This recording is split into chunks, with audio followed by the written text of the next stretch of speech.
Ooh, what's going on? What is going on? I'm just gonna switch to the streaming view for a second. I need to test something. All right, so before I get started, I just want to say that I have more stuff to complain about.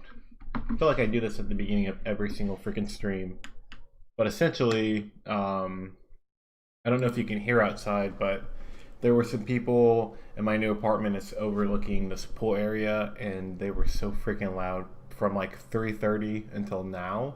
Like they've been playing just like blasting music on their stereo system. I don't know why they think it's okay to like go do that, but I went down there to to ask them to just at 7:30, which is now, to turn it down a little bit, and they like wanted to fight me, and they were like putting their beers away, and they were like, I'm like, what the heck? So, if you hear some music, they actually did move. Like, there was like one guy in the group that wasn't drunk and wasn't stupid, and he was like, "Guys, he's telling us like an hour early. Like, we can just turn it down a little bit for him." But I think he talked them into moving to the other side of the courtyard. Excuse me. So basically, if you hear music in the background, it might be that. I really don't want to get like what is it called, like copyright strike or like DMCA or whatever that's called on YouTube or Twitch. Like I'm just starting out, like I don't need that stuff. Okay, with that all said, today's stream is of course another game dev stream for Palm Pilot stuff using Pascal. We're working on a game called Circuit Dude. And let me just pull up that stream again, the computer screen. Okay, great. So I have nothing open, but just to recap what we did last time, we took my game and we basically tried to figure out how to get buttons to work. We looked at a lot of examples for that and found that if we want buttons to really work, if we want a form to be generated, what we need to do is essentially add it to our resource file instead of putting it in line within our code like we were doing. And I don't know why we really have to do it that way, but for some reason there's no options to add stuff like turn the form into modal, or give it more fidelity or more complexity. It just has to be like a standard form. So that's kind of sucky, but we were able to get at the end a different ROM to run in our emulator. Look at that. If you missed the end of last stream, look at this. It's all like white in the background. We were trying to work with this and figure out why it was all purple and yellow, nasty colored, but nope, it looks like a normal Palm Pilot actually. This is exactly what a Palm Pilot should look like. Running the colored version of the operating system, so it has full color. And let's pull up Circuit Dude real quick, and I'll throw it on here. And I'll show you what it looks like now that we've got the basic form loading, as well as excuse me, it's not a basic form. We've actually turned it already into a modal. So we'll throw that onto the screen. It has a button, and of course the color is adjusted, so it looks pretty good.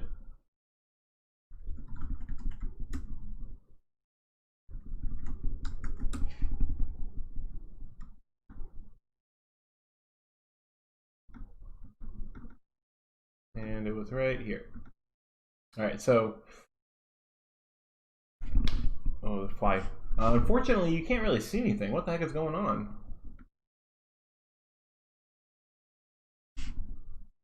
I guess the button is not working down here. I thought we had a button. Oh, you know what? We did get it working, but we switched to a different view.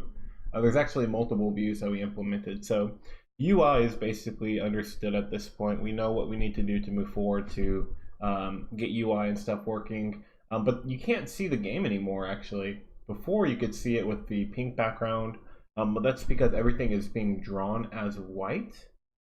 And we're going to actually need to do something about that. I hope it's not inverting all the colors for the BMPs.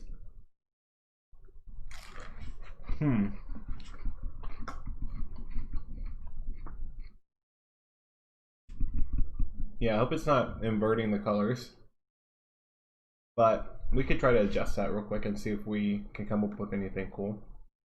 So today what we're going to do is we're going to implement more buttons, try to work with the main menu. It might be a little bit boring, but I think it can be kind of fun to basically see all the project that we've been working on kind of be fleshed out and look like a game that you can actually play through and try to beat. Also, that would have to do a little bit with save data, and I think we've already worked with records before in NS Basic, but I think we'll be able to implement them a little bit easier in Pascal. And don't mind me, I'm eating a salad because I forgot to eat lunch today. Mm.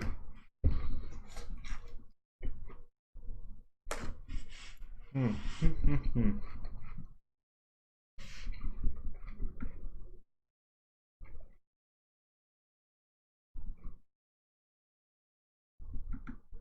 Okie dokie. Let's go ahead and open up the code.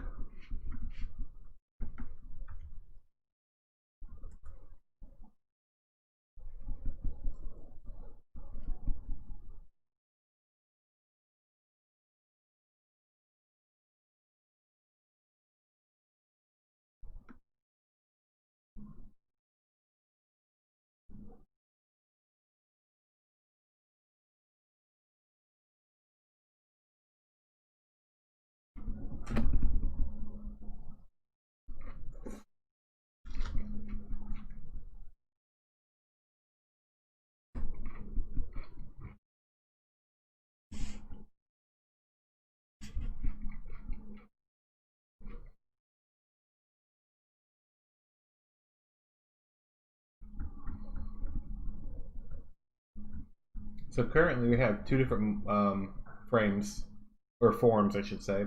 We have this um, generic one right here that has the title circuit dude with a temporary button called temp, and we have this other one that's defined in our resource file, and this one is the modal.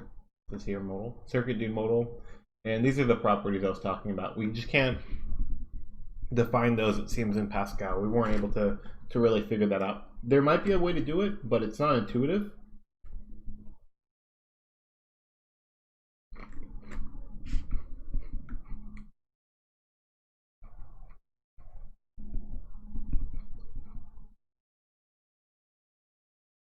But looking here, you can actually define buttons within the resource file,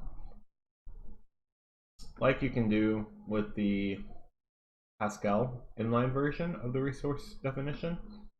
So we'll go ahead and toss one in real quick.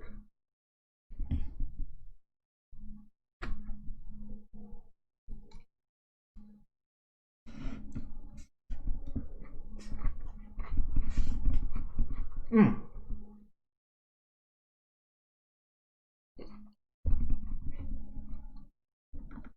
I'm getting ranch everywhere.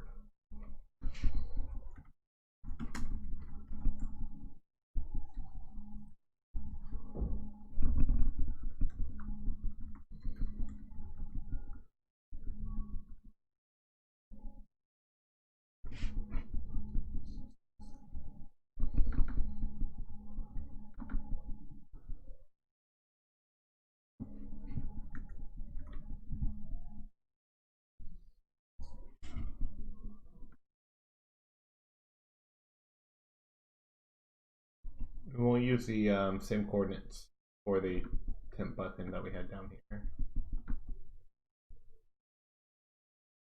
Same coordinates and same size.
Okay, should be good. I keep trying to use the wrong mouse. I have a mouse here and I have a laptop touchpad.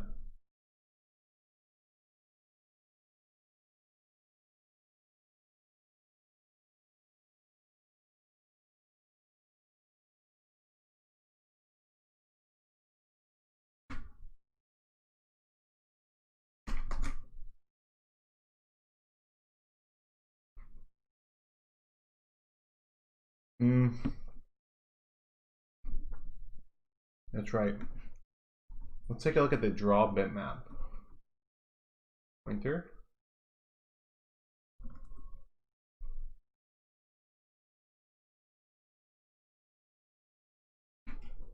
So right now what we're doing is we're using when draw bitmap to just draw our bitmaps, and right now the bitmaps are saved to look like this. And unfortunately I don't think I can zoom in a whole lot, but it's got black with white on it. And right now none of the black is being drawn because we define that as our transparency color in this resource file, where we have transparent set to 000. But going through, we can replace this, I believe, and try to. 255, space 255, 255. And if we do that, in theory, we'll draw the black and the white will be transparent. So we should be able to still see something drawn in this area. Now, I don't think that that's necessarily the best way to go forward with this, but it will help us to kind of see the levels as we implement buttons and such. So we'll regenerate the resource binary, and then we'll HSPC circuit dude. And let's move it back into the emulator.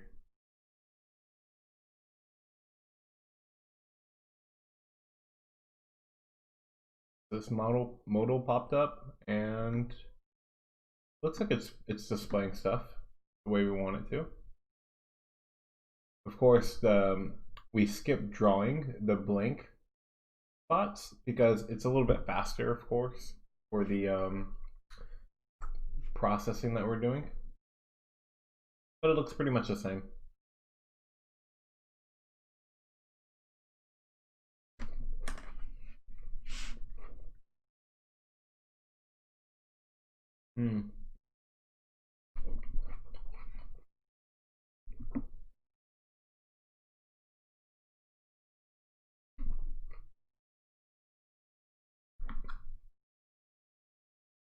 And now, what this modal is supposed to represent is the level select screen. So say you're playing, you get to the main menu, you click play, it's going to ask you what level do you want to play. You need to go through and select it, and I want a preview window to display right here where you can click up and down to kind of scroll through the different levels to see which one you want to play. And even though you can input with the arrow keys right now, I want to disable input for the level, which means we also don't need to draw these stats either.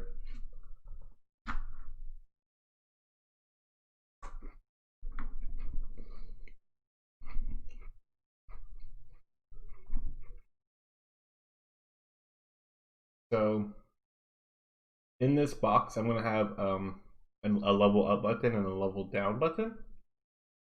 But the stats we do want to display, actually, now that I think about it, we do want to display level. We do want to display the win count and the death count and even the steps, but the steps aren't how many steps you've taken so far in the level. It's the fewest steps to beat the level. So I guess if you scroll through the previous levels, that will change to something, and if you see a new level, it'll always be like 0 or like a dash through it or something like that.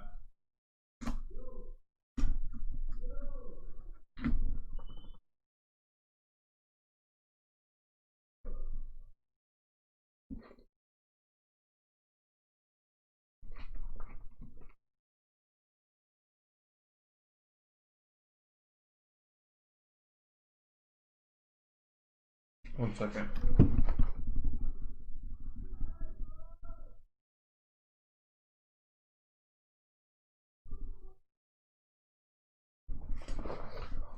People are yelling outside. You're kind of supposed to be social distancing, I thought, but apparently not. Okay, so let's implement the up button and down button, and then the back button to get to the main menu.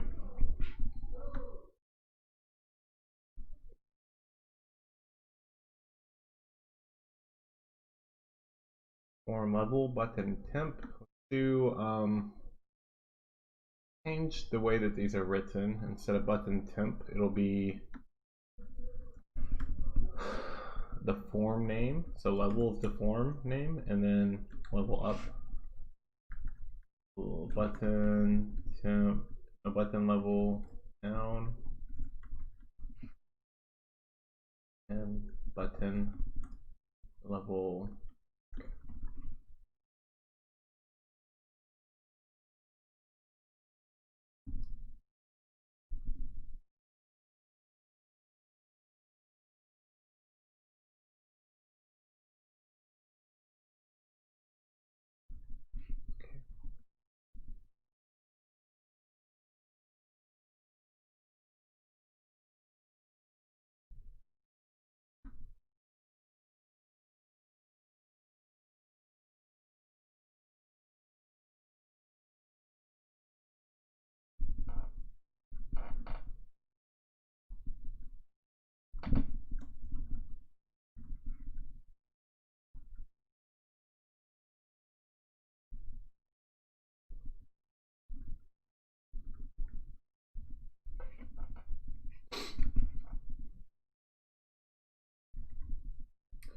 So we're going to need a back button, and this will be button level back, button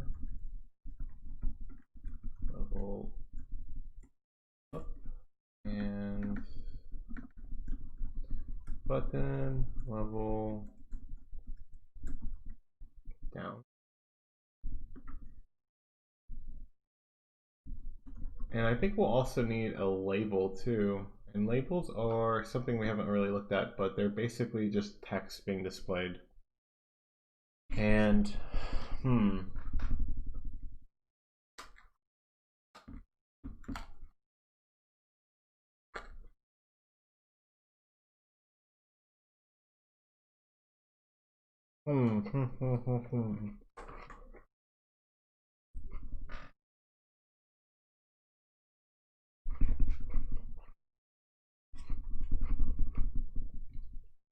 You know what? If we had the stats being drawn, I guess we don't need that. And, you know, we did actually. You know, if we pull up this NS Basic project that we did a while back, somebody just suggested that we actually use something cool. And I saved it. And it's called PRC Explorer.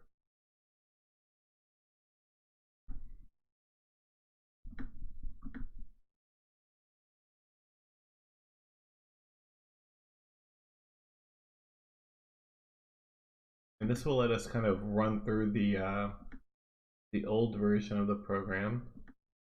See, it has some bitmaps in here from before.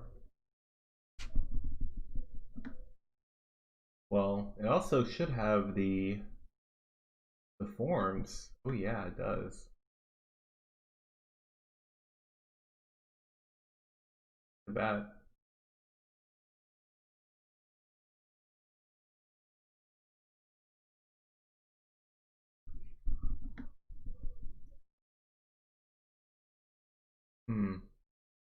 So it has up, down. I think that was when I was testing it, unfortunately.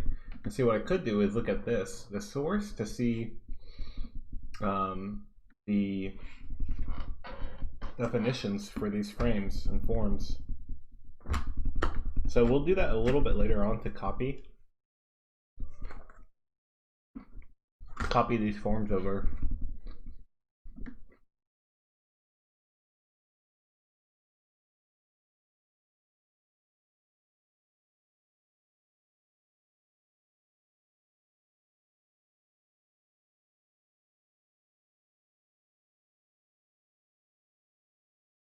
But now that I look at this,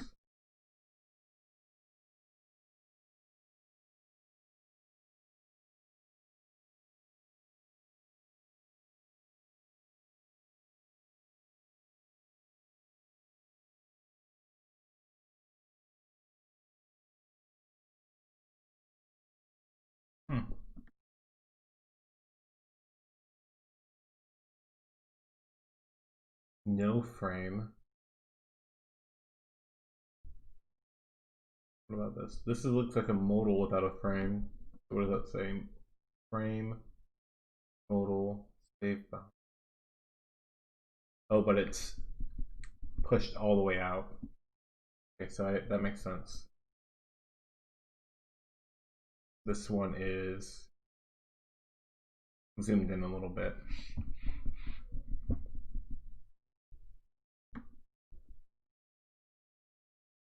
Yeah, I guess this one doesn't have the up and down buttons. I guess they're right here, but we can define our own. It'll look like this, and there'll be 3 of them on top. So let's see if we can find any that has 3 buttons. Maybe only 2.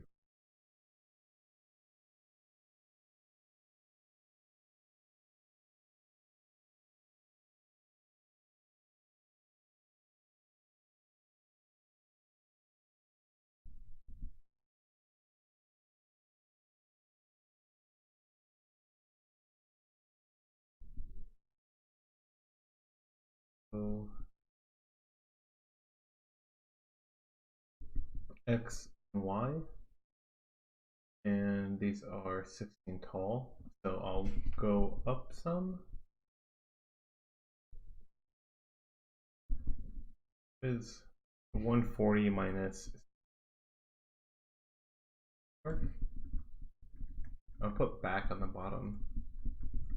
Oh, and we need a play button too. We can't forget that.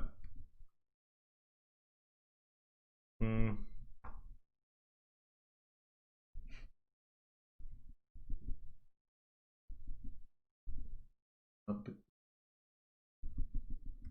124 minus 16 is, oh, actually, we want to do 18.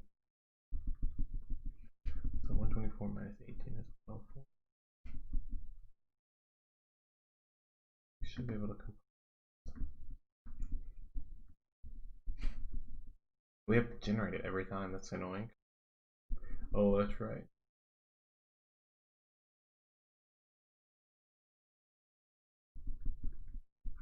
Typo. I don't want to regenerate this every single time.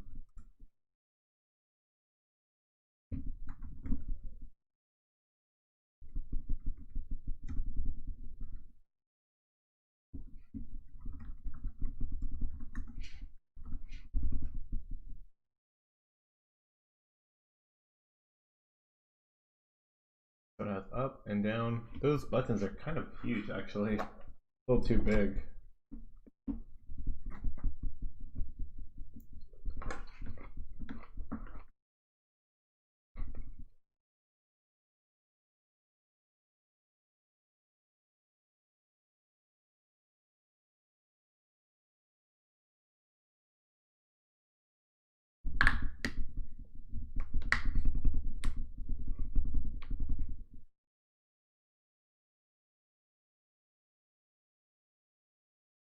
Smooth the stats too.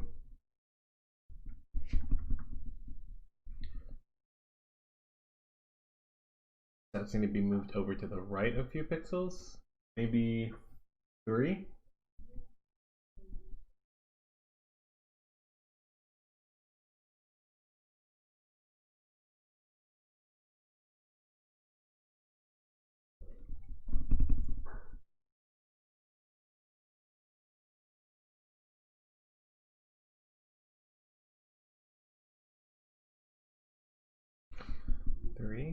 Oh shoot.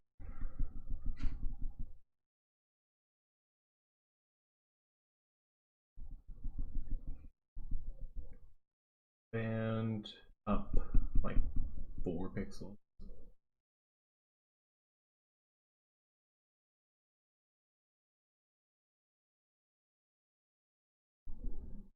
X, Y.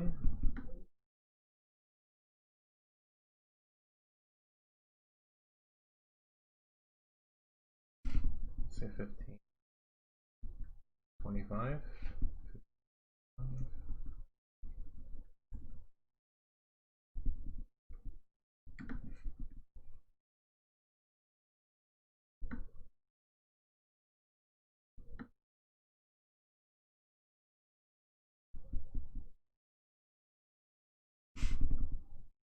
Where's the where's this? Where's the level here?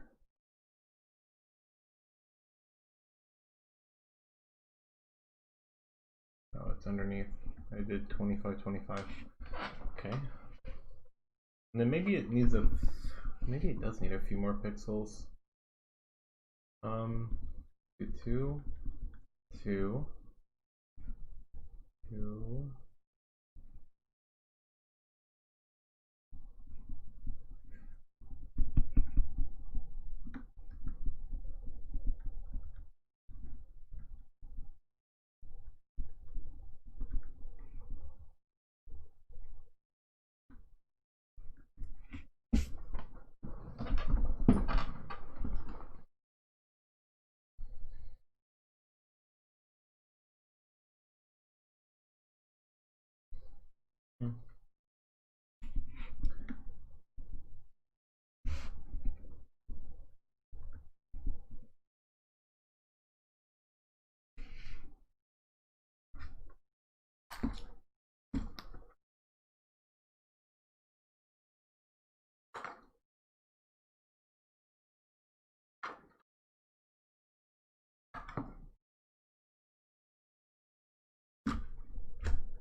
Okay, this is like a little bit more realistic.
Hmm.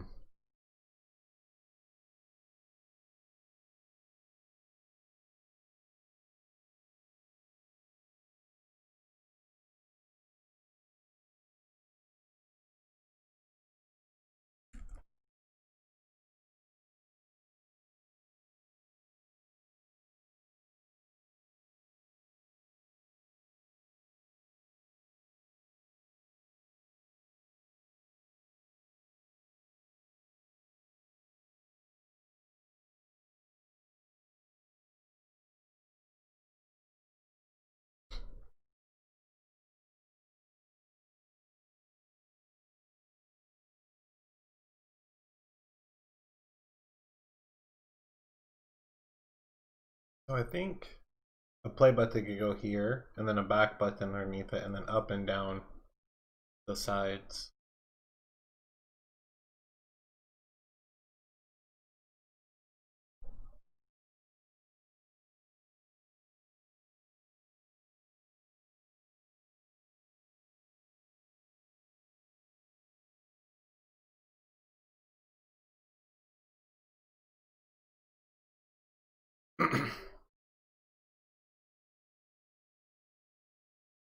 It'll be 40 width.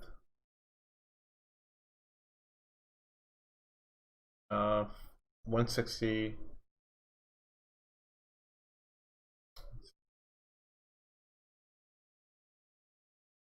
15.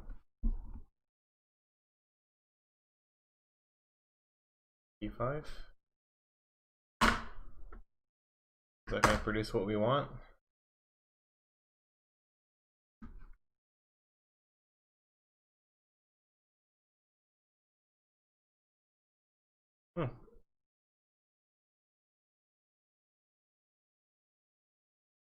I don't think I did the math right.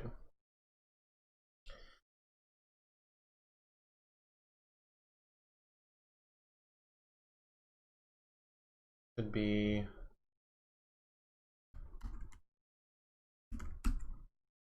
if it's 160, we have 2 buttons on each side, so that's divided by 2. Of course, that's going to be 80. And if there's a buffer of, let's say, 10 pixels on the left, and 10 on between, which is only 5 on the right, that means 65. So 10, and there you go, 85.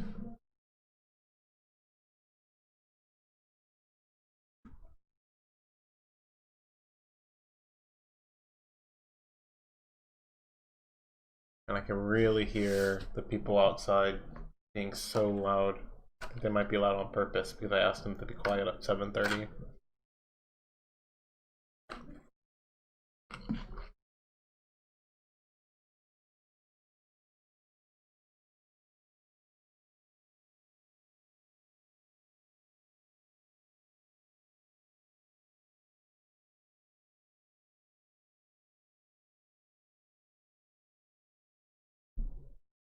Actually, were the buttons supposed to be 65? I think 65, not 50. A little distracted by those people.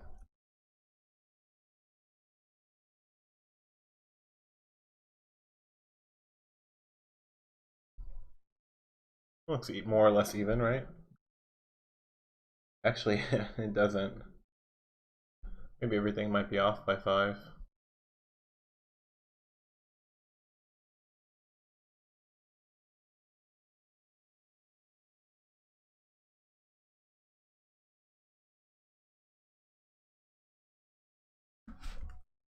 Okay. 80 minus 5 minus 10.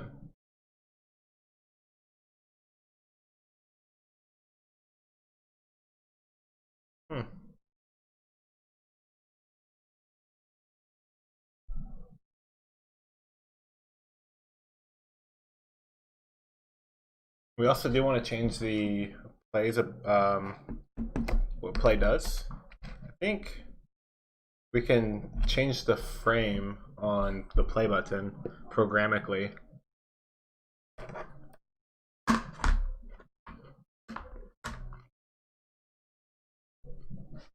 So the button will basically not display if it's you're selecting a level that you haven't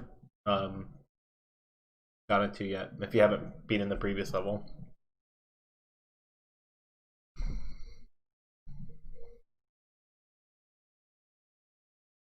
Oh yeah, the up and back button. Good catch.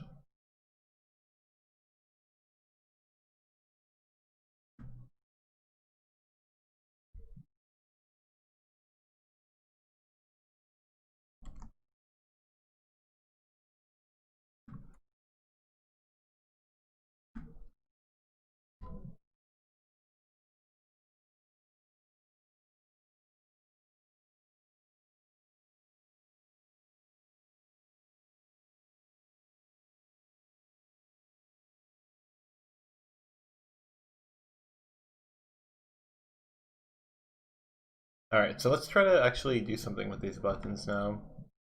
I think the source code has plenty of examples, so I'm not worried too much about how difficult it would be. I think we'll actually do it in the event handler. Let's look at NicoCat.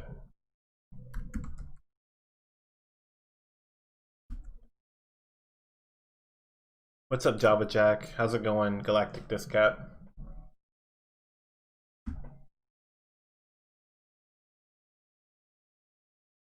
So it looks like within the form handle event.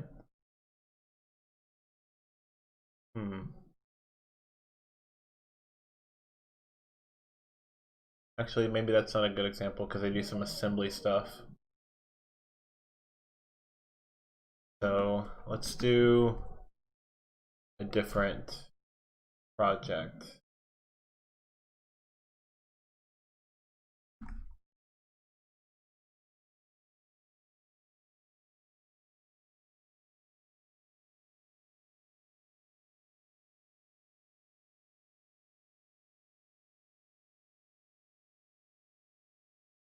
Just, can you guys hear the background noise? It's so freaking loud. I don't think it's. I think I was able to filter it out, but just let me know.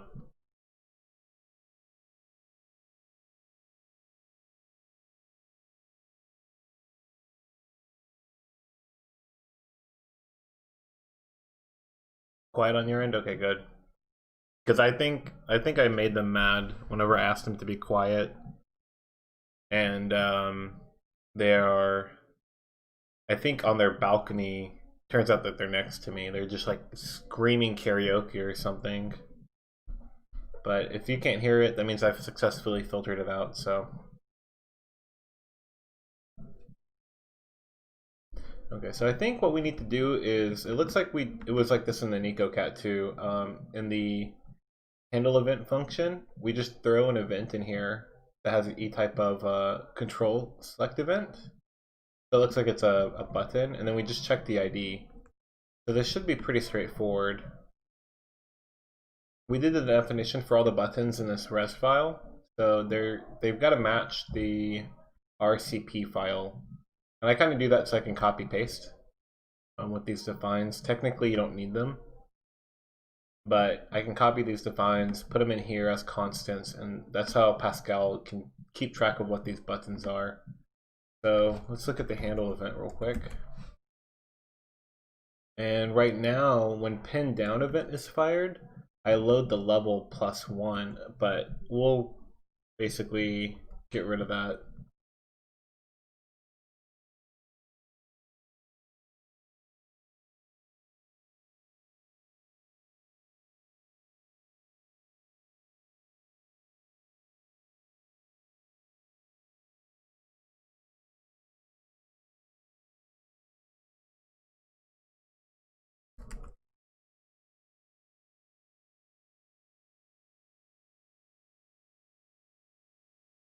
Okay, so so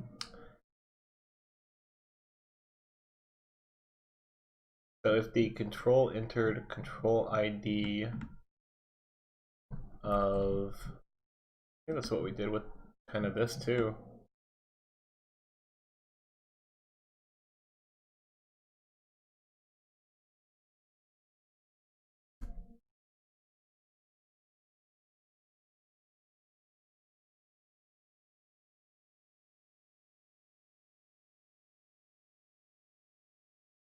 Actually, I just heard the neighbor's radio say battery low because they've been blowing it for like hours.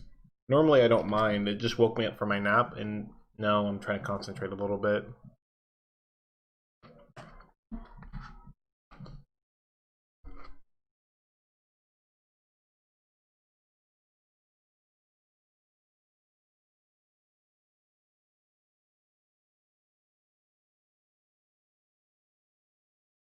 Okay. So we have all these button IDs, resource IDs that we can toss in here.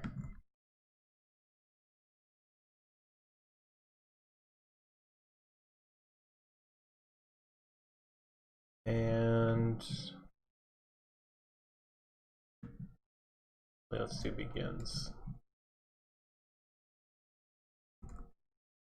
And if up is where we'll put the low level, current level.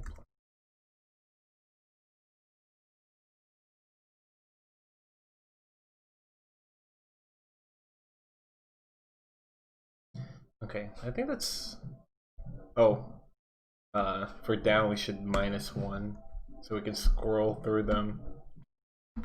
Try to load them. See what happens.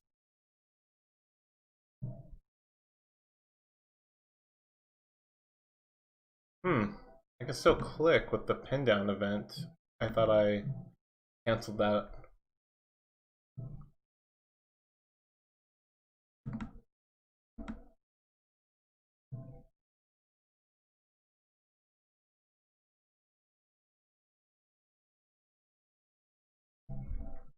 Oh, I have an error in my code at 601.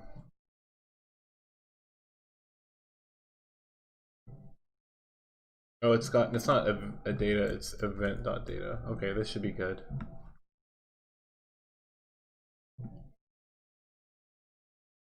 Alright. Alright, so clicking doesn't work, but up does work. Pretty snappy too. Alright, what happens if I go down? Ooh. Negative levels.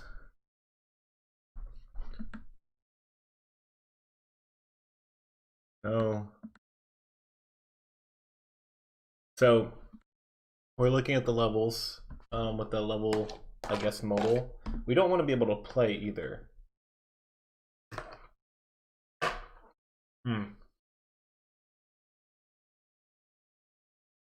So what we need to do is to determine what state of the game we're in and determine if we should be allowed to move or not. And so I think right now, if I were to like push the up key, it would move me, but I don't want to be able to do that right now. I want to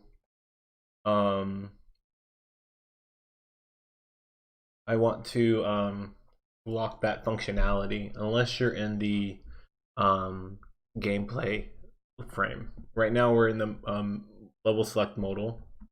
I'll actually change the name of that.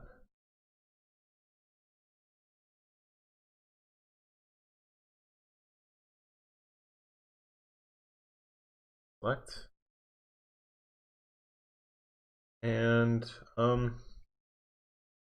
remember we can do, where's that? Form get active form. And once we do that, we can check to see the ID of it, I believe. We can get a pointer to the form. The form P? Is that what it's called? PTR? P form? I think if we do something along the lines of, where do we do movement? Move dude. So if not move direction equals to stay, then move dude in that direction. But we don't actually want to do that. We only want to do that if form get active form is equal to form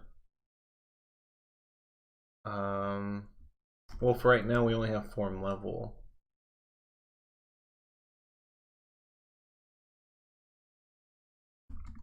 Let's make another form real quick and call it form player.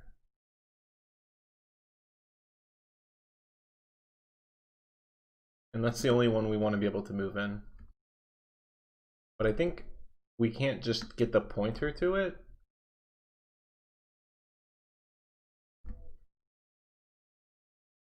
And expect the pointer and ID to match up. We need to convert the ID to a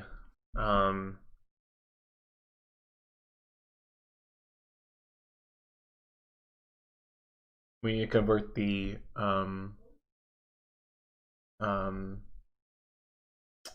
form ID to a pointer and see if they match.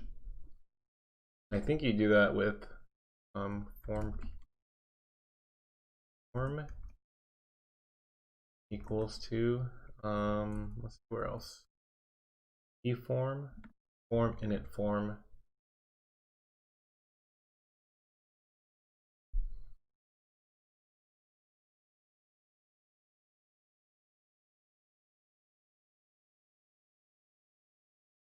So this could work for now, I think, but long term we want to change this too. But let's just test it. I think this might slow it down because it's basically initting a form every single instance and then not doing anything with it.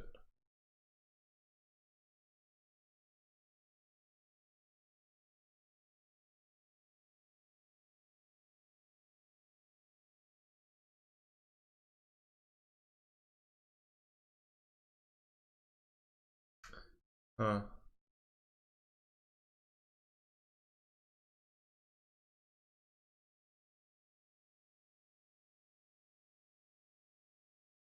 So it looks like if I'm here and I push like the up button, it will be upset.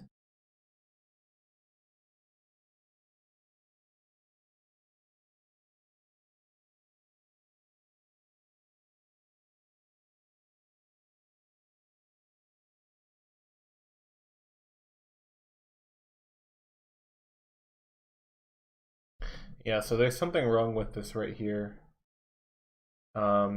What I think NicoCat does is they have a variable, a global variable, and I think it's just called in-game or something like that. And I'll just do that too. And we'll initialize that.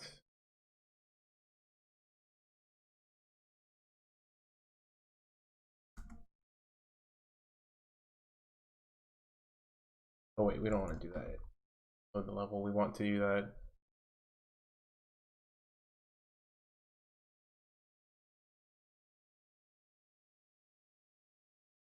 When we start the game, we want to just say it's false. Move dude, we'll rely on that. Or dude moving actually.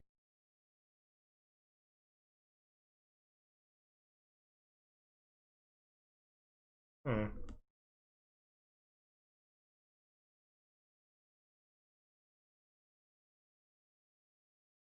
Instead of this, we'll do if in game. We'll do if in game actually. And if it is in game,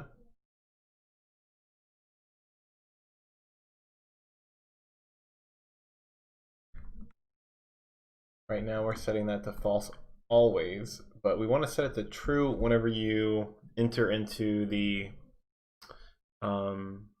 play form, the form player. But we don't have that necessarily programmed out yet. Okay.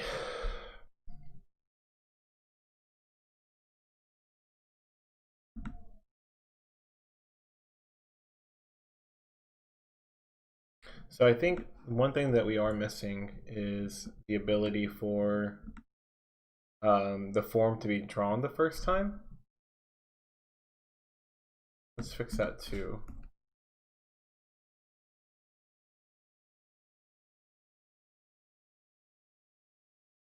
Redraw.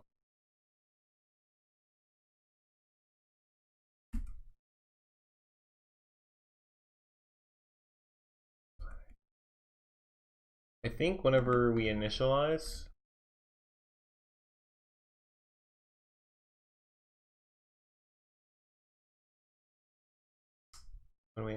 we might want to say redraw equals to true. That will allow this preview to appear immediately. We'll also set that whenever we initially pop up that modal, but yeah, it's not working.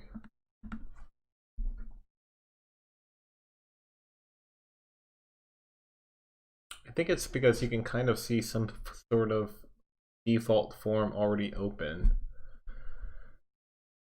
Huh. Right here.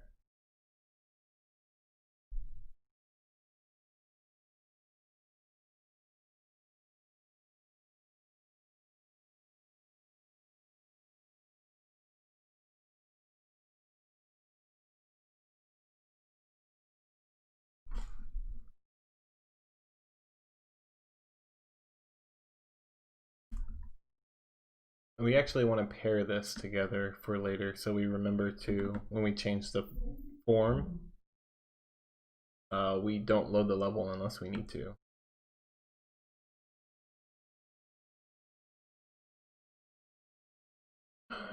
Loud. Java Jack says, is coding your day job? Yeah, it's my day job. It doesn't look like it's my day job because I make so many mistakes, but it is my day job.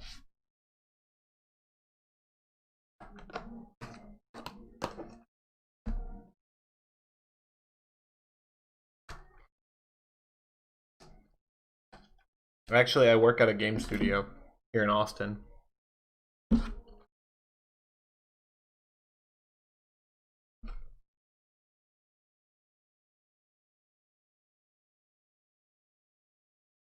Yeah, so redraw on low level is being set to true. So setting it in the initialize stuff isn't really useful to us. But why aren't we drawing static? Right, the static draw map static, I believe we call it.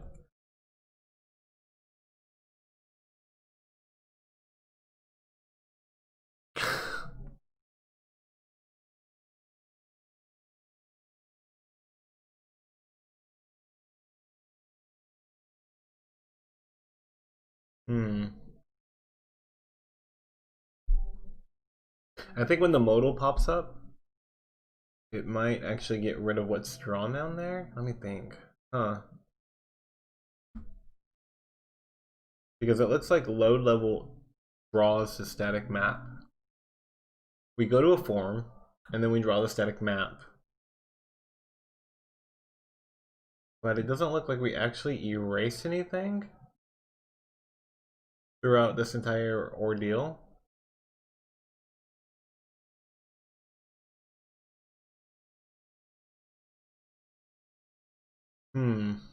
I think this problem might just be solved later on, automatically, magically.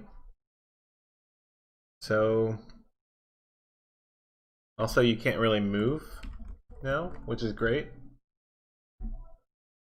And let's see. For the stats, right now we're saying steps. But we can do this instead. If in game.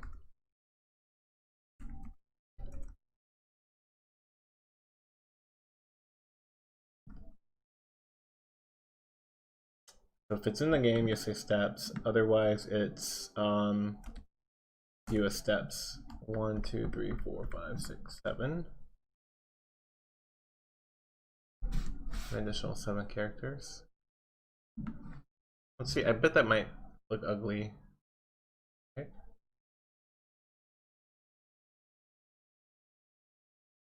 Oh, dang it. Forgot to do else.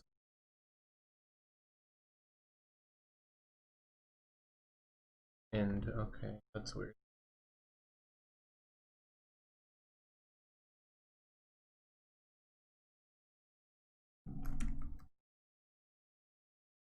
I guess that makes sense.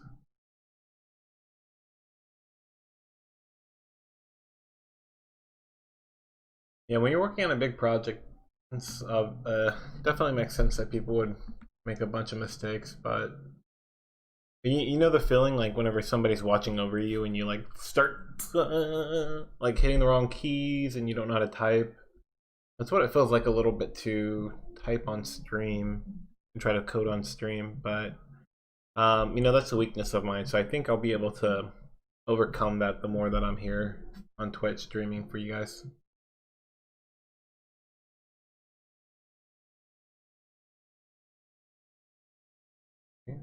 So it's actually kind of cool that we have the animations here in the level preview. Even the iOS version, the like Steam version of Circuit doesn't have that.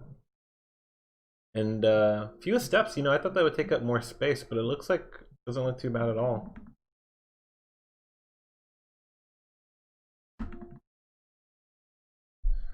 Cool.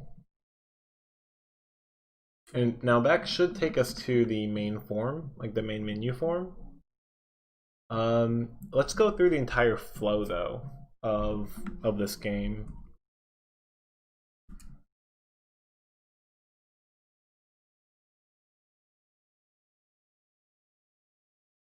And in fact, what I want to do is I want to make a new procedure or new function. Oh, wait, new procedure because it doesn't have a return value. And I want to call it, it'll be down here actually.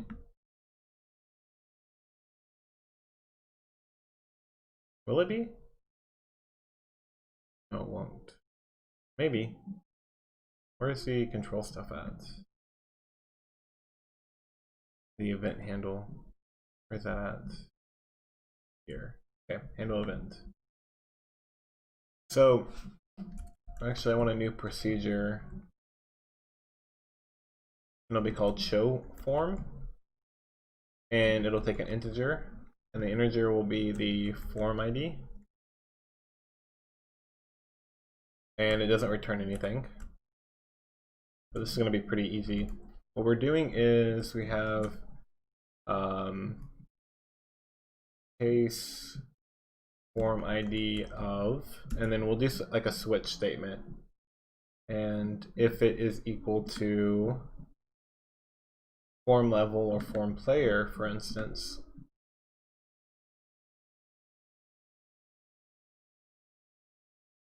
then we'll do some cool stuff. So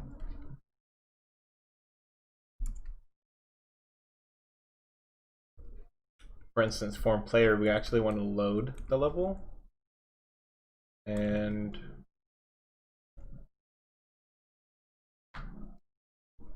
then we also want to say in game true. And at the beginning of this procedure, we'll say in game is false. So no matter what form we go to, it'll always be off. And then the form level.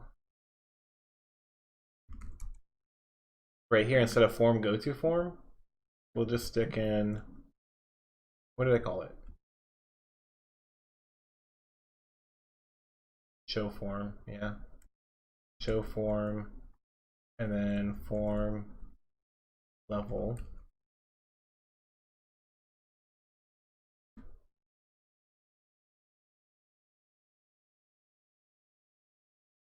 Let's see. And I think, yeah, we'll do at the end of all this too, we'll actually go to the form at that ID. And so you can see here how we'll have different kind of values and stuff for the different forms that we can play with. This will help us out later for sure, but the immediate benefits should be pretty apparent too.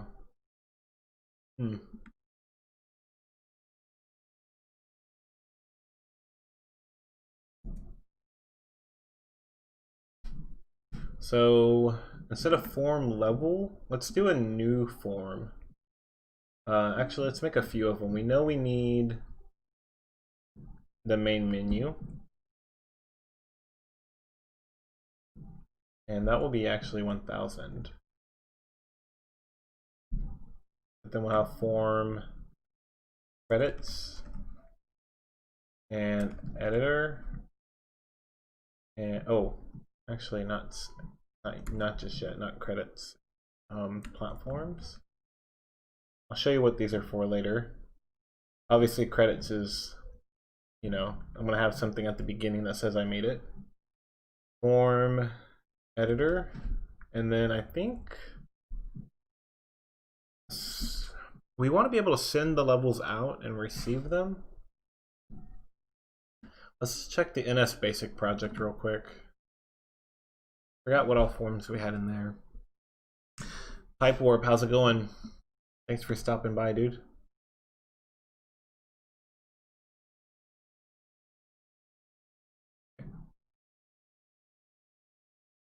So we have this play form, level select form, credits form, platforms, and main menu form.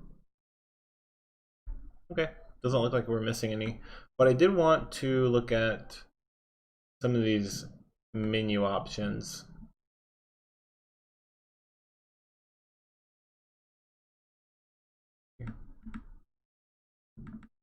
There we go, that's how we open it up. So the in-game menu is main menu, level select, edit this level. Options have sound on and off. Edit menu name. This one we had more menus, but this got pretty scrapped within a few streams.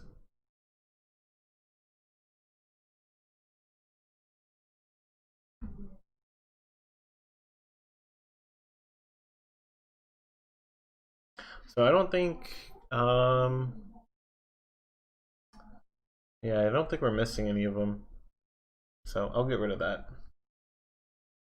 So player is 2, credits is 3, platforms is 4, 5. Go over here and toss these in too.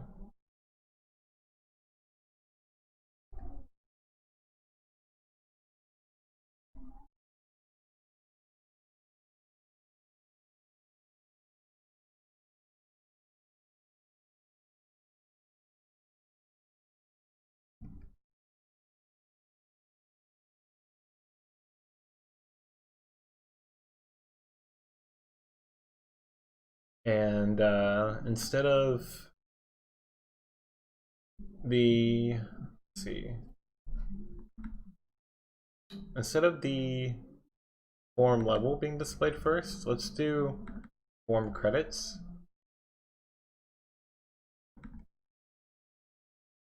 And we'll create a definition for that real quick.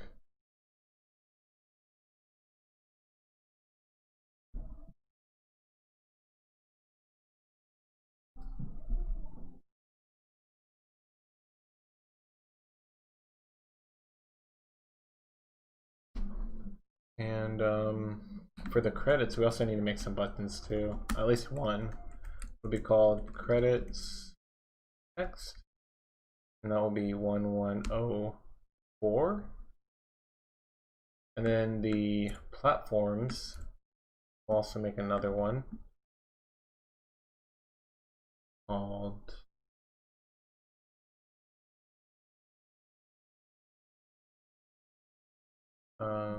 platforms next.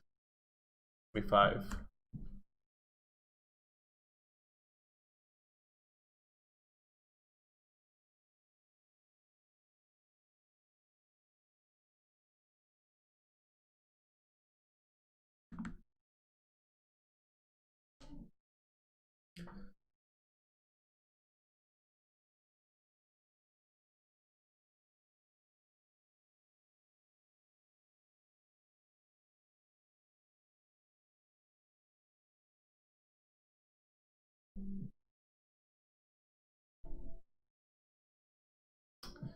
Okay. Now we got to define these a little bit.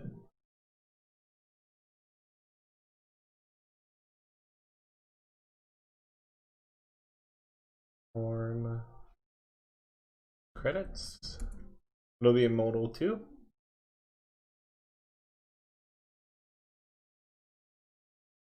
And it'll just be called circuit 2 on the top.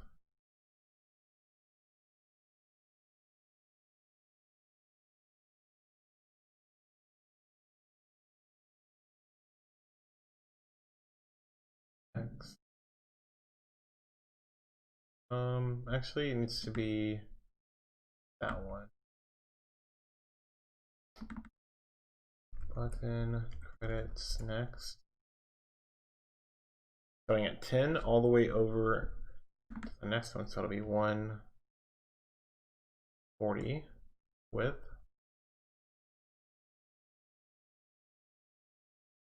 I'll say. And in fact, we'll have the platform as well be similar.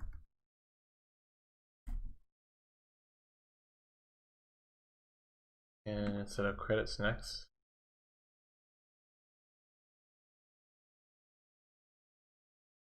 platform. I don't know if this will work or not. 570.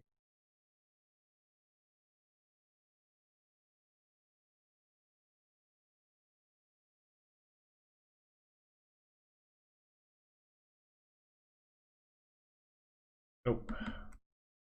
One.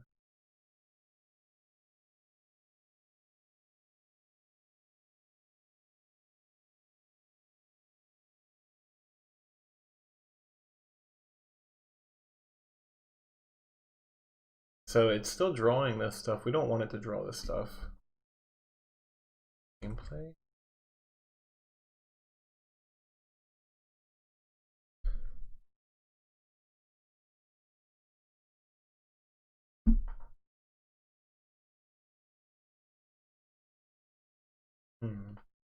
So when do we draw stuff?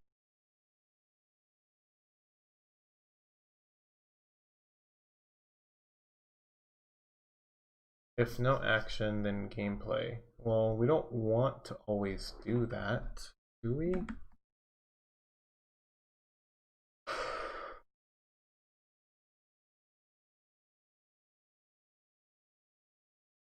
What we want to say is something like if in game, if not in game, then exit. But actually, the reality is that in game is used to know if if you're allowed to move around. We should instead call this. Oh, that's fine. No, wait, actually, yeah, instead of in game,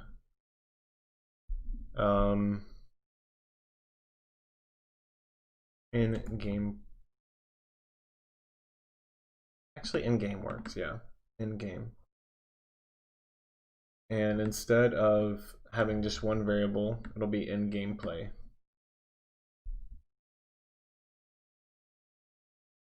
Wait, okay, we need two variables, in game and in gameplay. In game is like, are you able to see the... Okay, I'm just gonna rename in game to say can move. Okay, and then we'll have in game. Wait. I got it. In game and draw game. That's what we'll call it. So currently we have this in game variable, and if in game, then this. Well, if draw game, then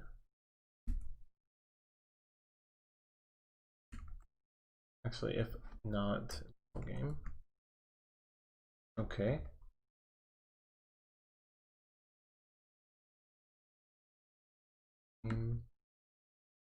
And for show form, we'll say draw game equals to false. So here's the difference between the two. When you load the player, you're in game and you're drawing the game.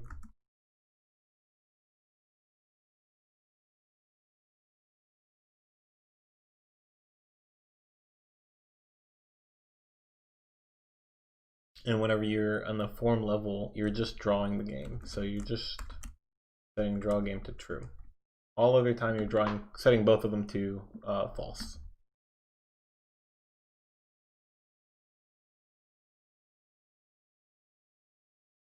There we go. And let's see this next in-game stuff.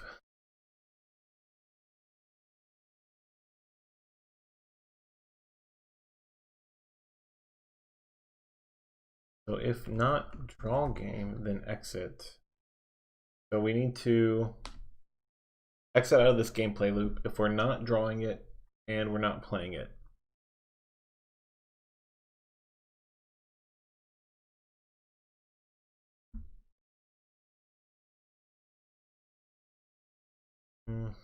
We should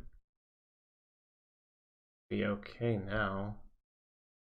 It should be blank except for the continue button. Perfect.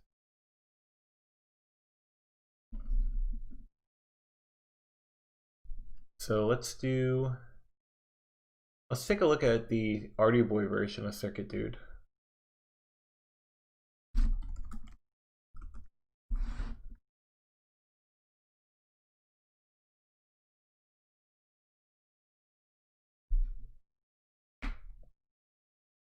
When you start up the game, this is the flow. You have a credit screen after the Artie Boy logo, of course, that shows my little picture here, and then my name and where you can find me, like Twitter and my website. So I want something similar here in the middle. I think I had some pictures for it. Nope. Take a look at the Artie Boy code. I think I have, here we go, me. Picture of me right there. Drop it into my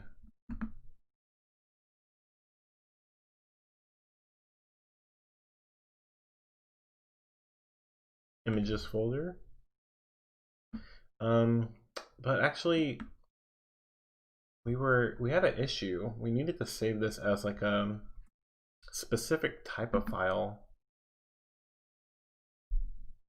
with oh my god.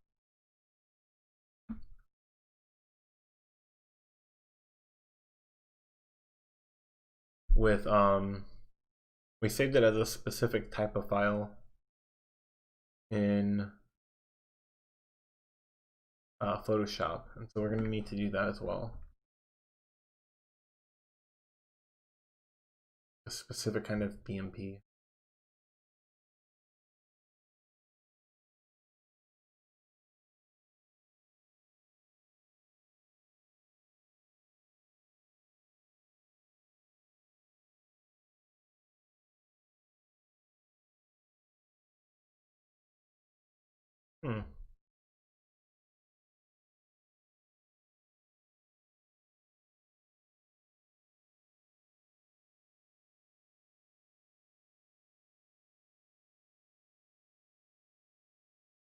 Actually, I thought I had somewhere some source code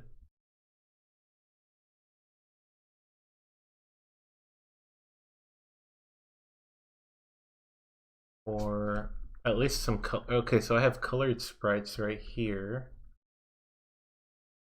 I thought I had a colored version of the me as well. I'm gonna open up colored sprites to see what this is. I think it might just be the sprite sheet, but colored.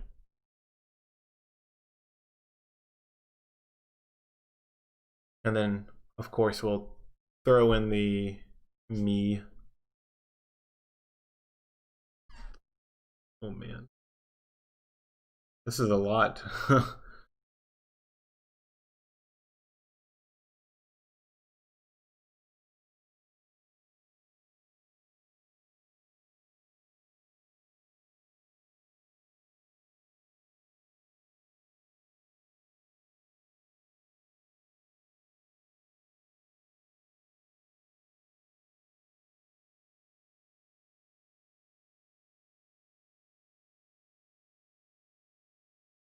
Hmm.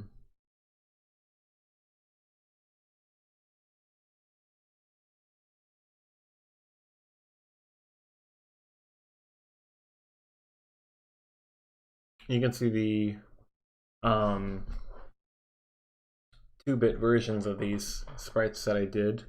Actually, I converted them eventually to this green color for this Game Boy palette for the Bit Boy, and then this 1, 3, yeah, 3, 4 color variation. I use the same ones, and then this colored version. Eventually, we'll use those in this Arty Boy. I mean, in the Palm Pilot version. But yeah, it looks like I don't have a colored version of my face anywhere.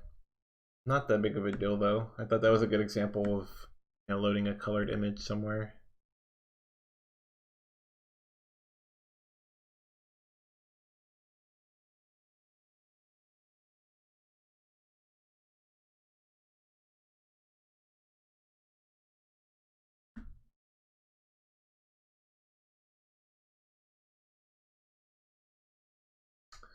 Okay. So let's go back to what we were doing.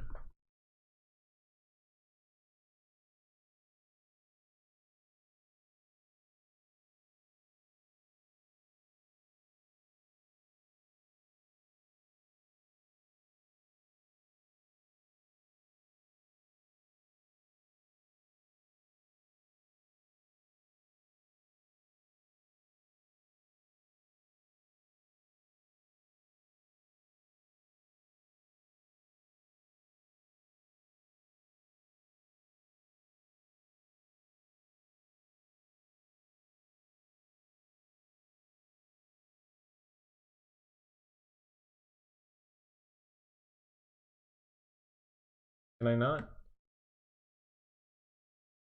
Actually, I think we had this problem with...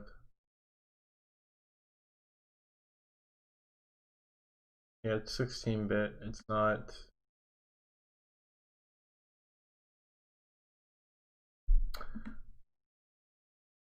what we need to do. Wait, what the heck? Why did it do that?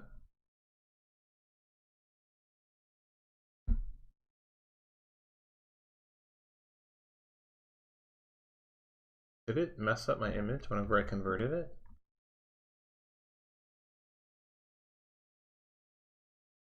What the heck? It did. Why did it do that?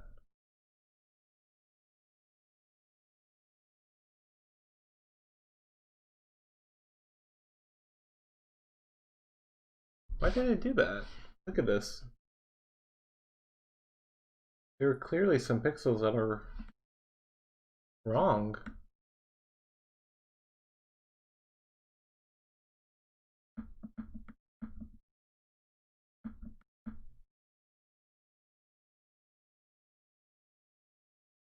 What the heck?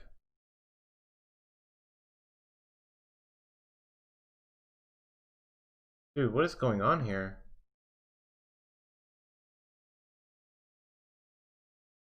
But these previews look the same. What's going on? Just gonna open this up in Photoshop and see what happens. Oh gosh, dang it! What is going on here? Oh my! Oh my! Ooh. Okay, here we go. Okay, I guess the data is correct. Just Paint and Photoshop aren't displaying it properly.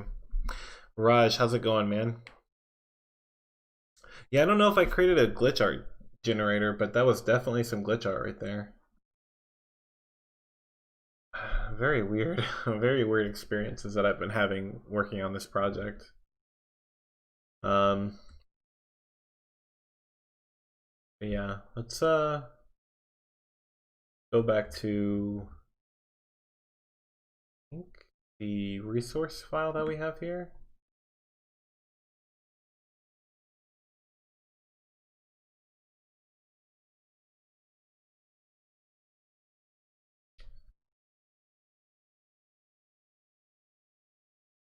Hmm.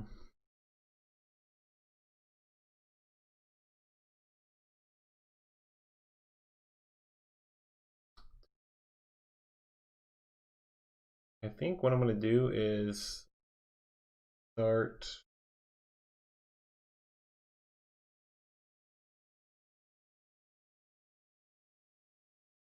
Yeah, none of my resources for the bitmaps use anything that's within the 1000 scope, which is good. I'm gonna start adding some images then. For credits, we'll have resource. Actually, it'll just be called image me. It'll be 1000. Jeff Schleg TV. Oh man, let me tell you, I bet your Mixer live streams will be amazing after July. That's hilarious. Thanks for switching over to Twitch.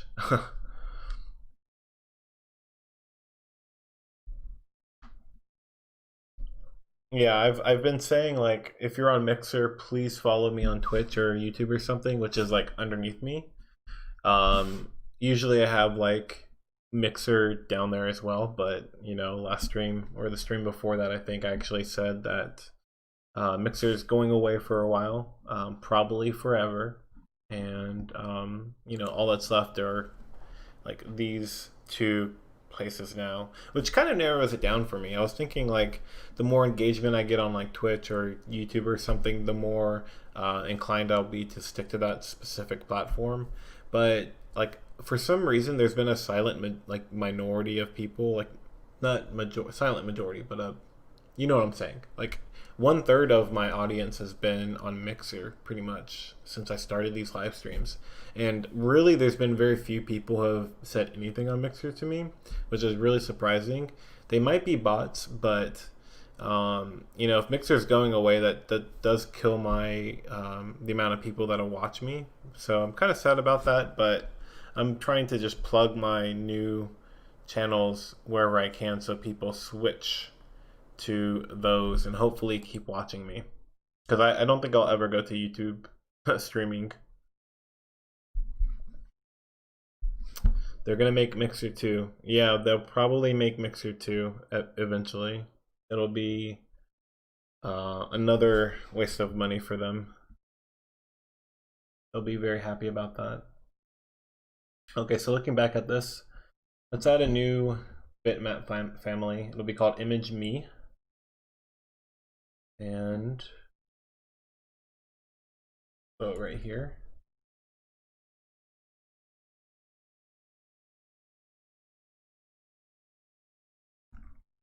Actually, look at this. I think I've named all my directories incorrectly. Files is capitalized. I'm going to go through and fix that.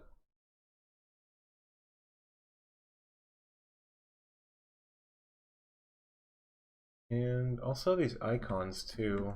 I'm going to toss them into images.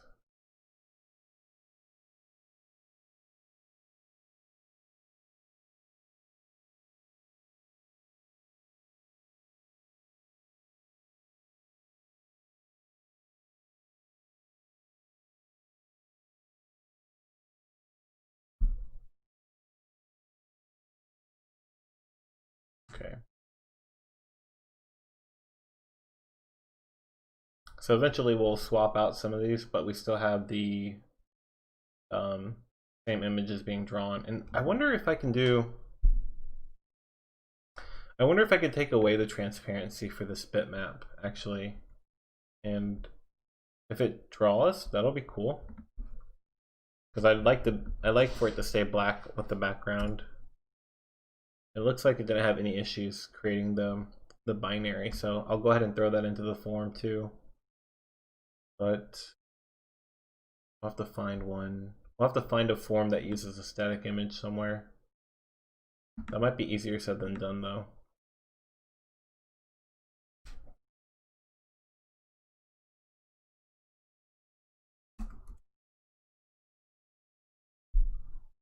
Label field. Oh, here we go. Form bitmap. Oh, it looks pretty easy.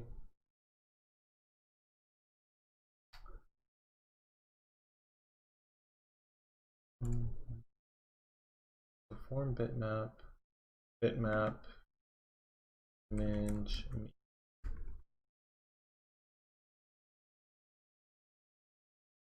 And I wonder what this usable is. I think this is like, can you click on it or not? Like, is it enabled? So I'm gonna take that out because I'd like to make sure that when I draw bitmaps, they're not clickable for whatever reason. I don't want maybe some sort of accessibility thing to be on where you can click them. Oh, and this is a 46 by 46 image, I believe. Yeah, 48 by 48, I mean to say. So let's center this real quick. 160 minus 48 divided by 2, 56. So 56. And let's do it.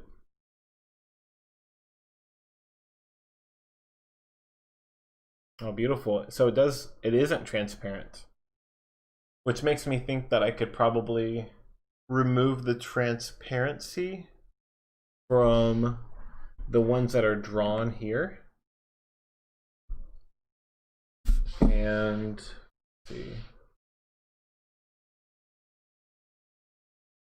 If I do that,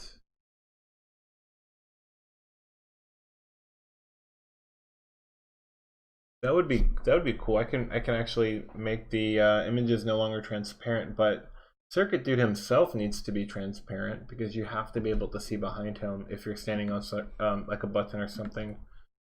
So where's the dude at?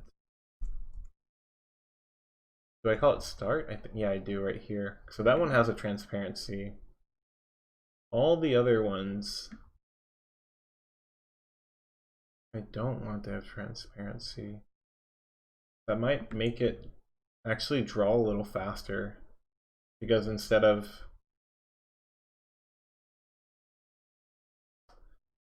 taking the bitmap from memory and then having to look through the images, maybe it can like shove it into a frame buffer, something magical like that.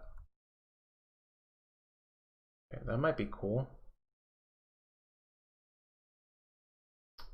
Yeah, I'm glad that I found that.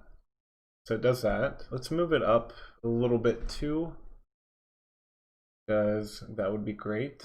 XY 40, maybe do 40.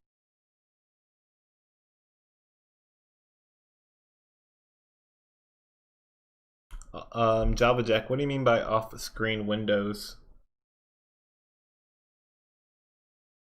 Like you blit to something and then you take the window that's blitted to and then like use it as a source to blit somewhere else?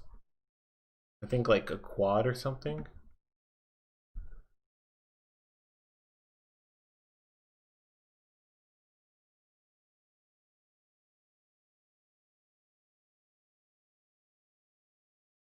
Oh, for double buffering.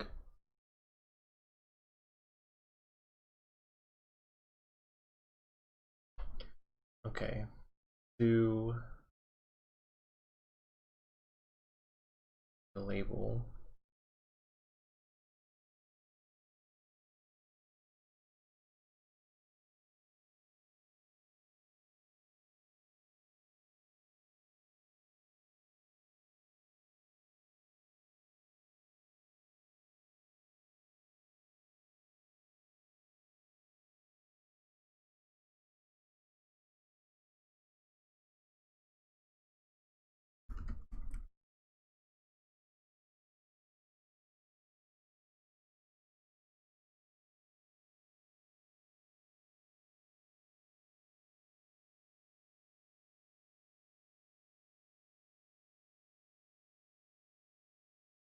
1105.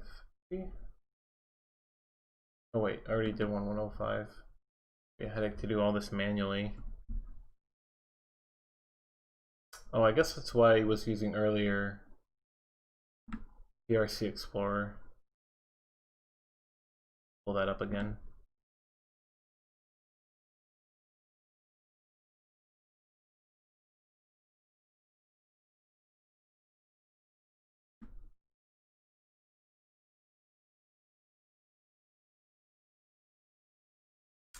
that doesn't really help. I was gonna kind of copy this style and put this label, figure out where it's at, but anchor. I wonder if there's a anchor to the middle, because I want this text to be centered. Probably not. Probably not even worth looking it up.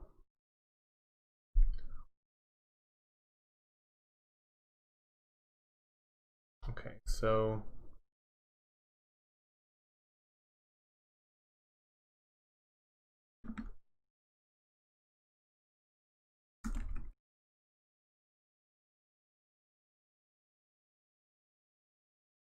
thanks.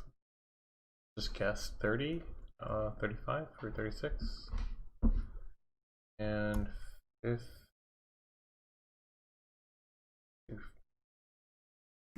54.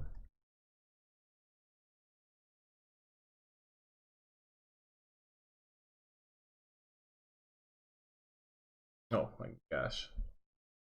It's using font 1. I want to use font 0, which is a thinner one. Also, the button, I think I removed the word usable from it, so I can still click it. I'm not sure what the usable is supposed to be for.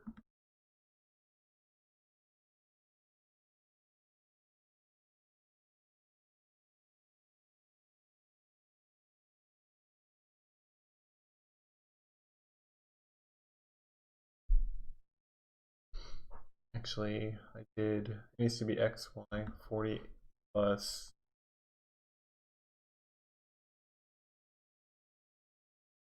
54 plus 48.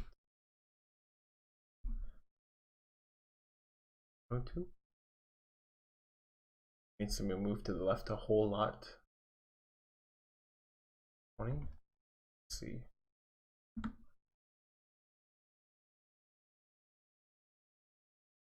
Oh, okay, that's not too bad. 30.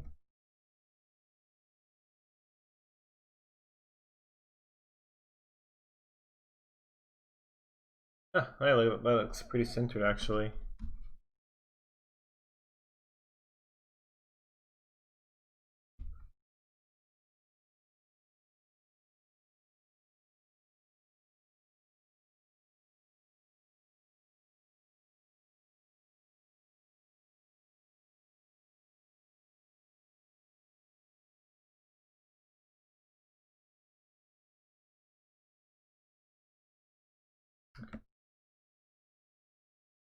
Wait a minute.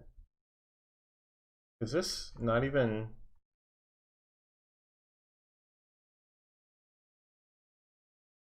Why is the Palm Pilot wider on one side than the other side? What the heck? It's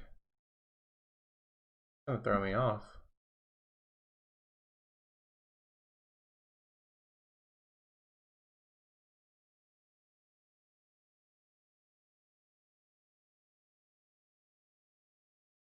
Okay, so I am actually 1 pixel off for this name.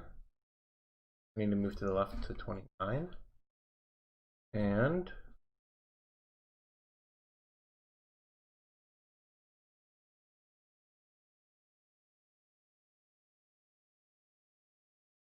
edits, link.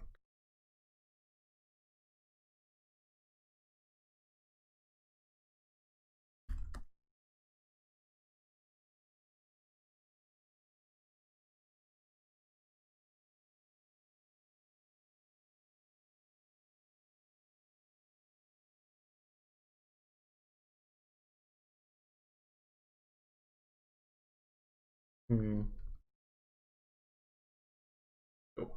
I'm gonna just throw in a bunch of spaces in there so that I can keep the same coordinates at least the x coordinate.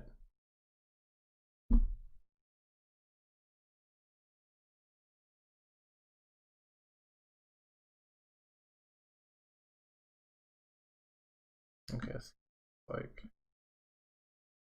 and I know I could make like a link or something or a button lead to my website, but it looks like it might be, you know, limited to the Palm Pilots that have the ability to connect to the internet. And even if you have one that can use a web browser, I highly doubt they're still going to be compatible with a lot of networks. So it might be a waste of time to just even implement that.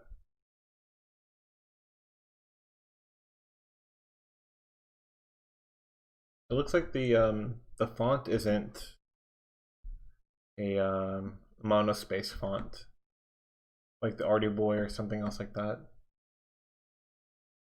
But that does look pretty good. I'll move these up a little bit too. So X, Y,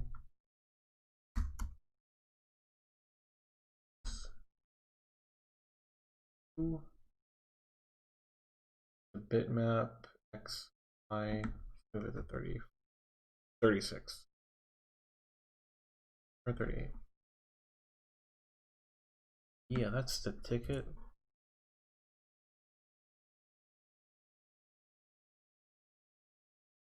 Yeah, that's fine.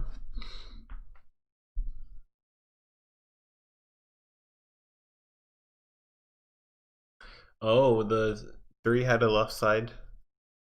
Okay, so Galactic Discat said that the Palm Pilot a 3C and 3 had a longer side on the left than the right. That's probably because there's like a ribbon cable or something being folded over on the left side.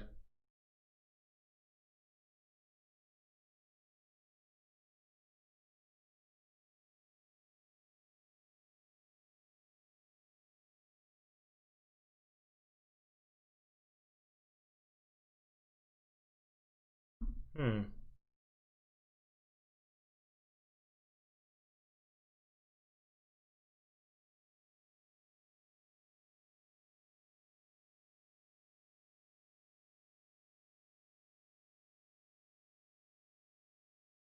I get distracted so freaking easy. Or maybe they needed more space for the stylus. But okay, so we got my picture displayed, which is obviously the most important part. Hmm.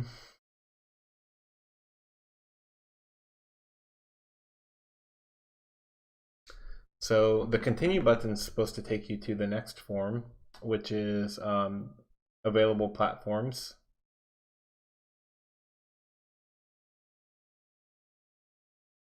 Yeah, form platforms.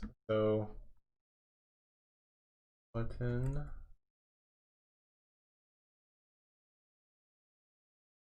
We'll be able to easily add this in. Button. Maybe we won't. What is it called?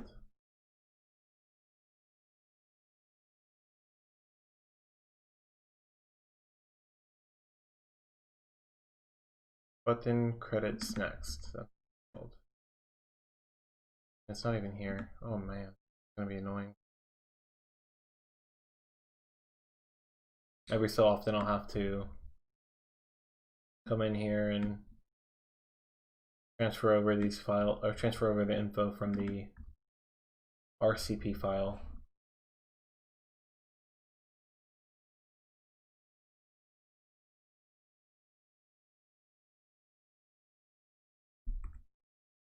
Now we should be able to have access in the Pascal version for button credits next.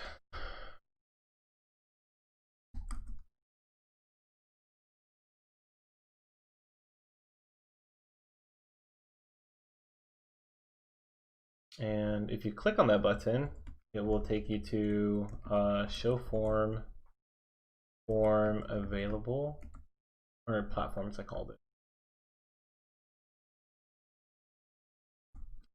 And then if you go to the next button there, that'll take you to the main menu.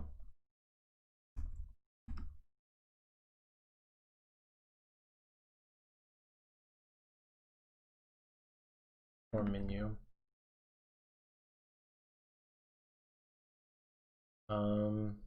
But I actually didn't do anything with form menu, so I need to create the form in here as well. And for now, we'll just kind of copy paste this one.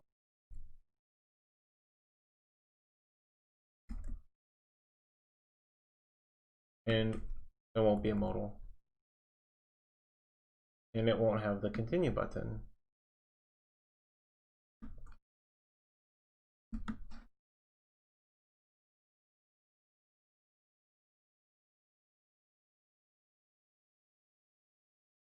Okay, so this is the platforms and main menu, perfect. Which is, you know what? Actually very weird because form menu is defined here.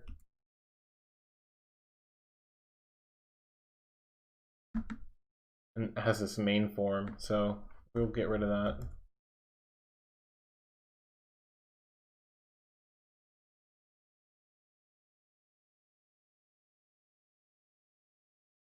There we go, that's what we want. Wait a minute, what the heck? Did I do something? I think I did something wrong. It needs to be 0, 0, 160, 160. I need that to be bigger.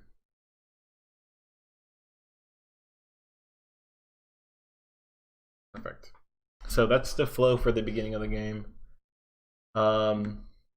The next screen after me, look how beautiful I look there, is the available platform screen, which we kind of saw in Photoshop a moment ago.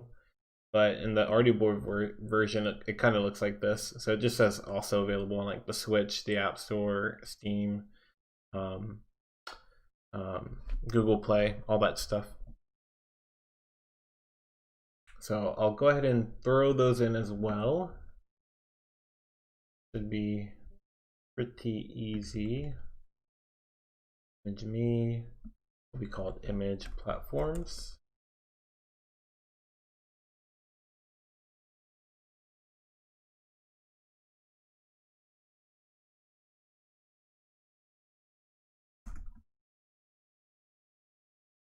Now I need to just reference it.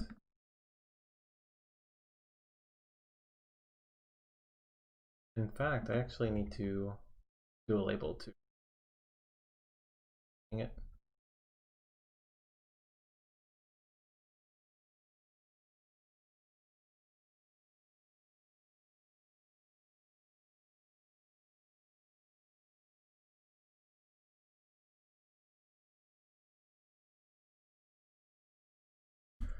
Define label platforms available, I guess. That will be 1108. Has this been used? Nope. 8.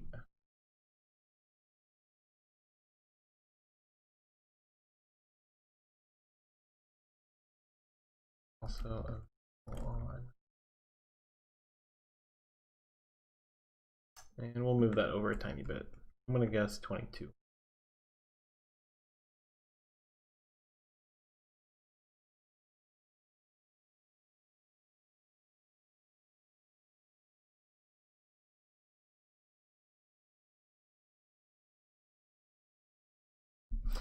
Uh, 30, whatever.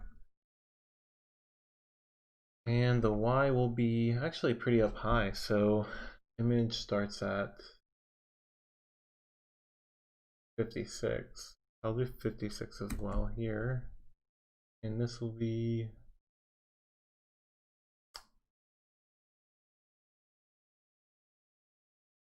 I'm sorry, 38. 38. And down here, the image will be below it. 15.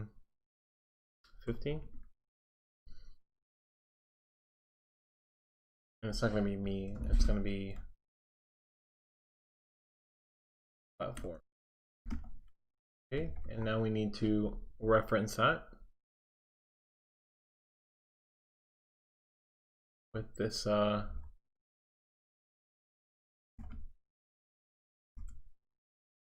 bitmap family.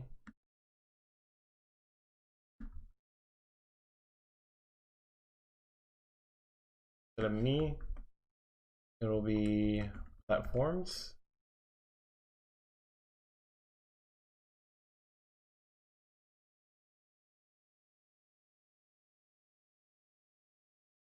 Now I need to actually make that image because I don't have it here.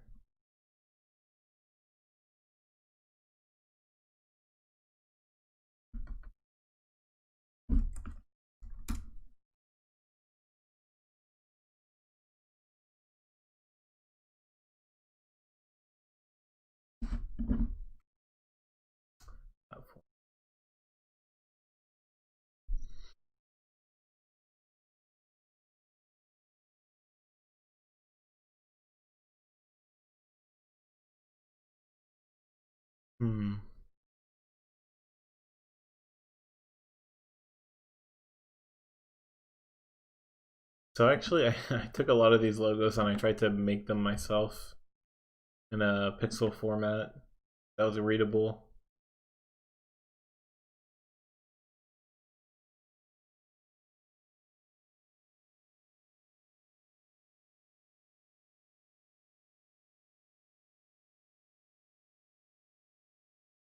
Oh, actually, you know what? I think I did an Artie Boy one too. Yeah, I have an Artie Boy logo here. So I can let people know that it's on the Artie Boy as well. And that's for the BitBoy version of the game. So I'm just gonna create a new document real quick. Fudge.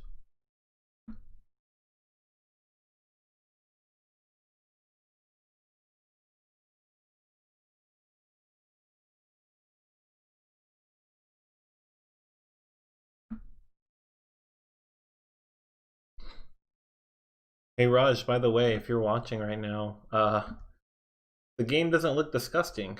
You can actually see what's going on now.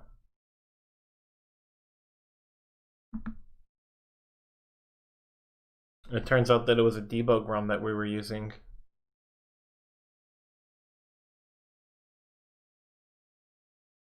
It was making everything like unreadable, like pink background, yellow background, that kind of stuff.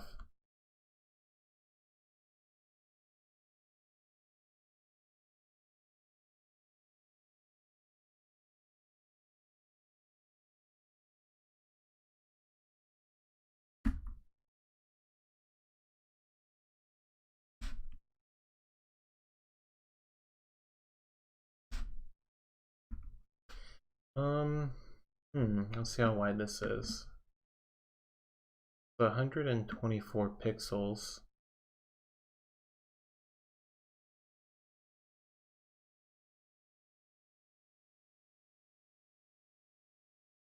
I want it to be about 138 if I can.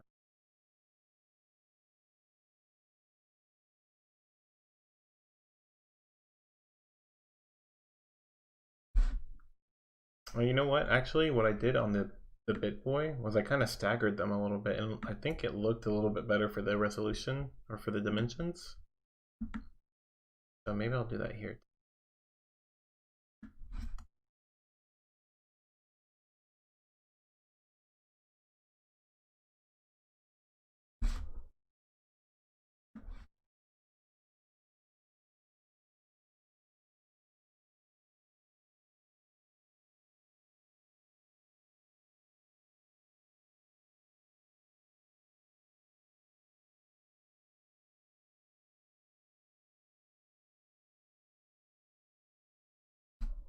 All right, so this is all good, but we need to invert all the colors too so they can be seen.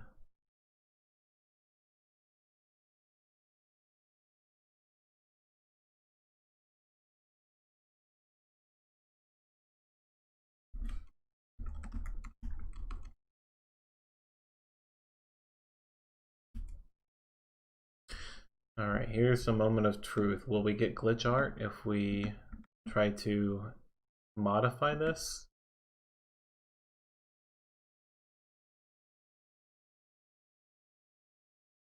Black and white.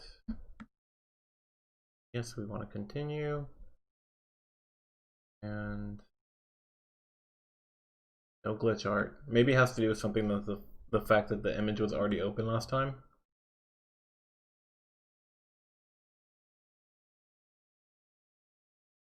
All right, so it said 120 pixels, so the X for that is what, 20?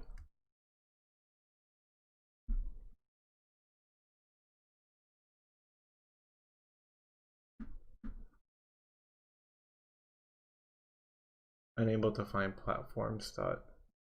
Hey, what the heck? I don't think I saved it.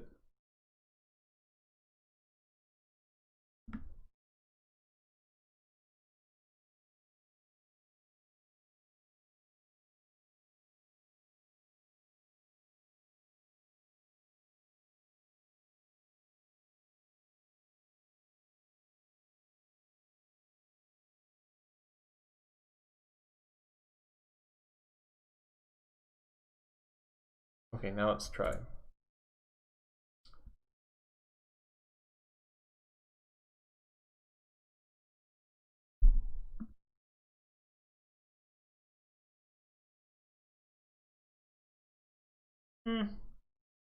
Doesn't look super cool, but I guess not bad. The also available on to be moved over a little bit, however.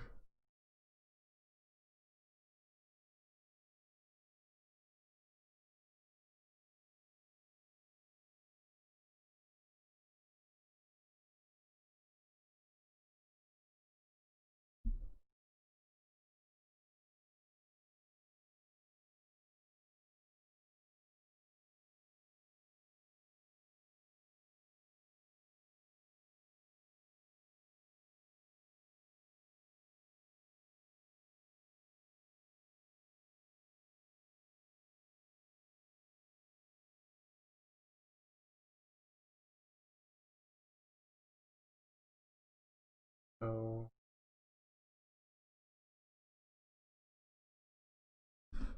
1, 2, 3, 4, 5, 6, 7, 8, 9, 10.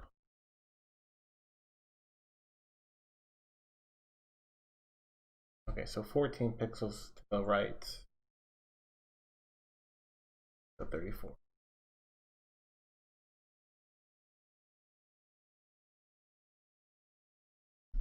Let's keep that. And oh wait, actually the bitmap needs to be 60 or something. It needs to move down. Takes up a lot of space.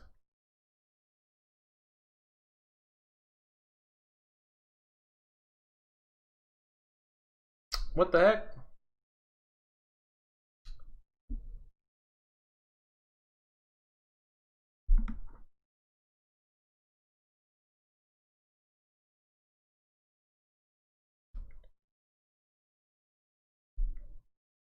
Yeah, that text isn't to the right enough. Okay, that looks more centered. All right, so we got those two modals popped up, and we have the main menu. Now, when we're in the main menu, we've already moved past, you know, pretty much their ads, you know, the credits and stuff. So at the very beginning, we don't want to do form credits anymore, at least for now. We'll just do form menu while we're working on the menu so that we don't have to go through that every time. And good. Let's get a picture of Circuit Dude to be here.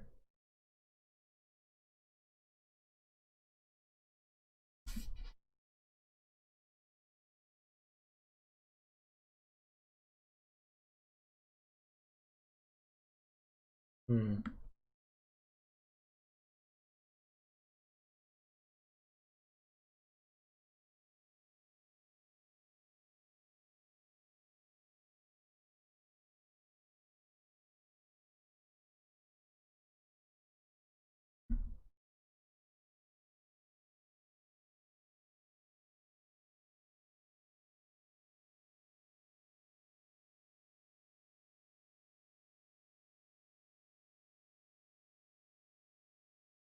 Hmm.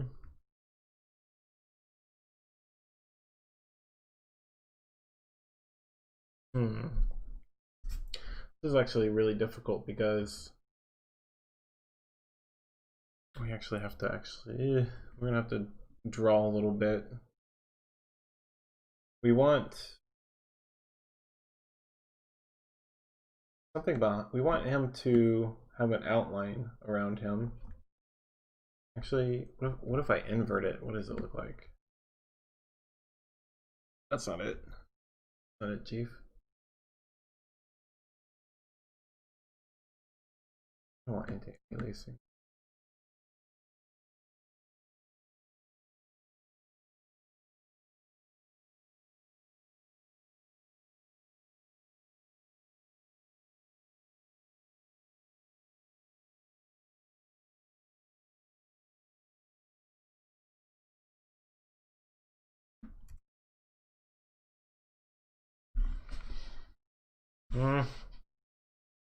Pretty ugly.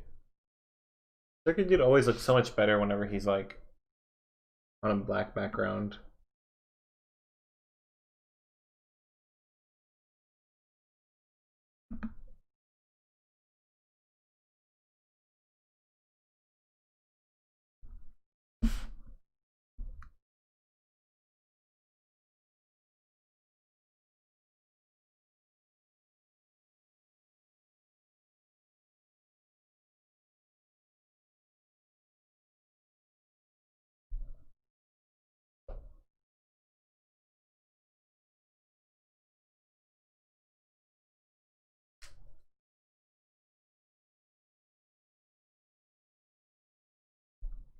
Should I do a background?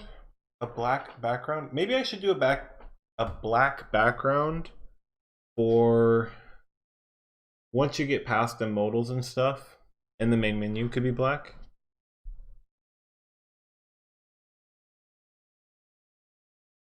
I do think it looks a lot nicer.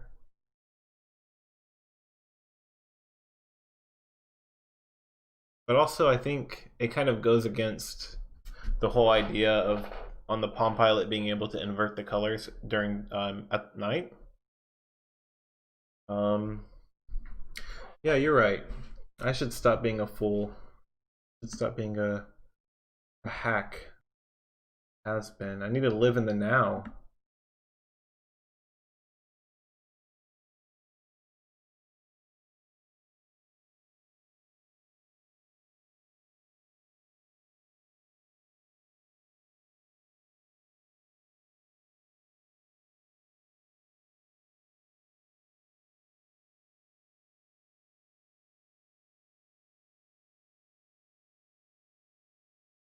Yeah, I'll do a black background if I can.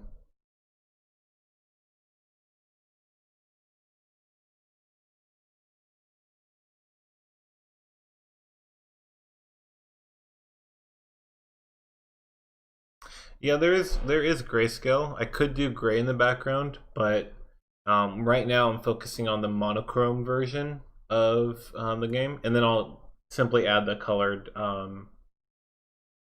uh, the colored artwork and stuff later on, and that should look perfectly fine.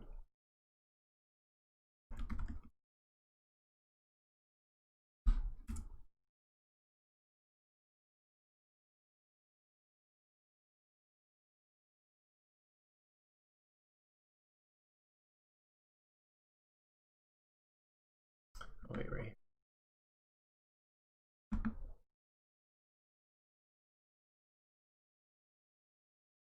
What the heck?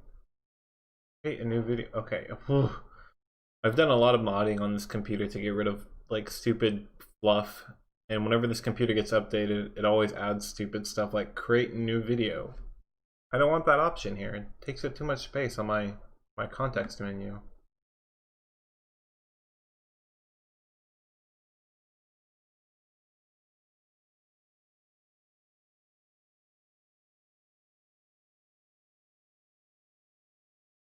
Monochrome BMP. Here we go. All right.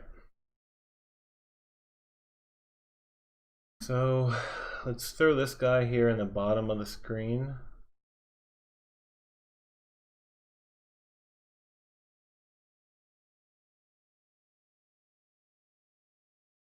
What those coordinates are.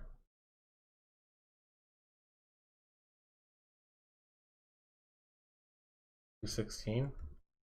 216, 0.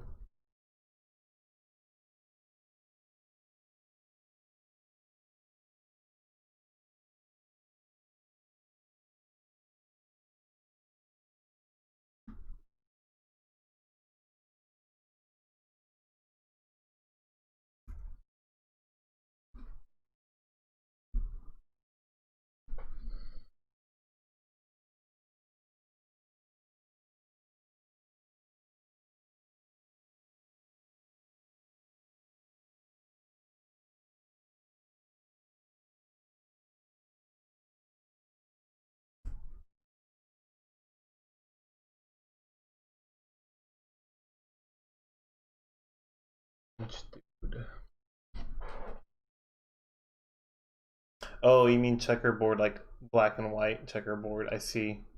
Yeah, no, I think I tried that before on the Arduboy and it didn't look too good. So I think I'll try to just stick with the black background. The more I look at it, the more I like that for the Palm Pilot. It does match the previews I did for the HB++ version that I tried to work on many years ago that I gave up on kind of quickly.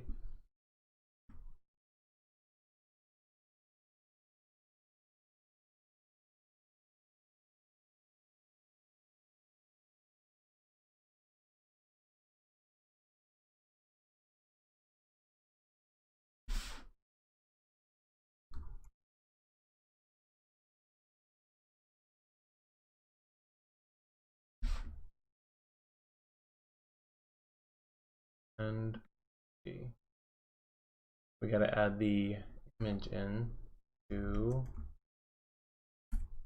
here.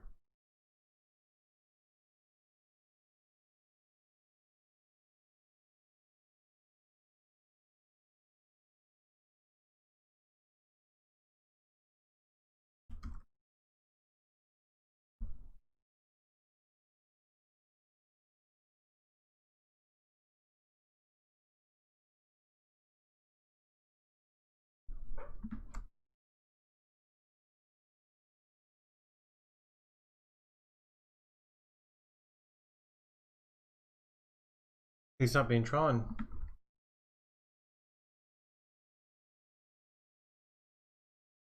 He's not being drawn. Image dude. Circuit dude.bmp. Images. Oh, wrong one. Oh, actually, look, this is my.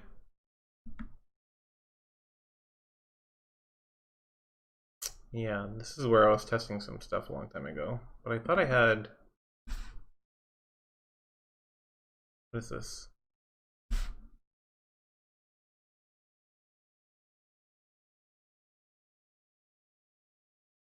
Really blurry. Gosh dang it. But I had like multiple colors for this logo. I'll come back and use those later on, but.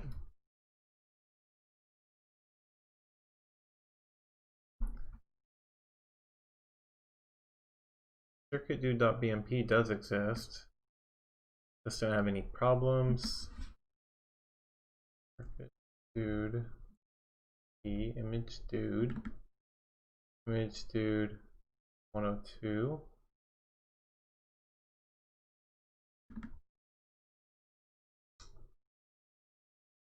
Man, it's already 9:40. Where'd the time go? Where did my phone go?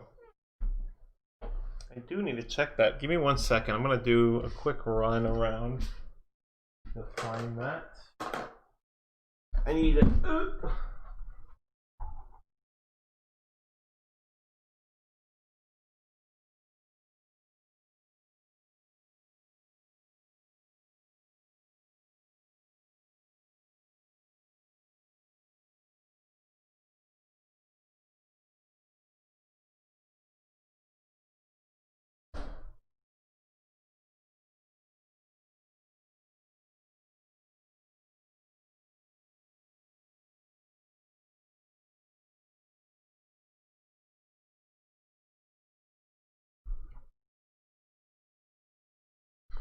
Okay. Whew. I also had a grape. And then when I ate that grape, I realized how much I really want a smoothie or milkshake. So I think I'm going to go get a milkshake after this. I like treat myself every time I do something slightly inconvenient, which is not the best way to train somebody.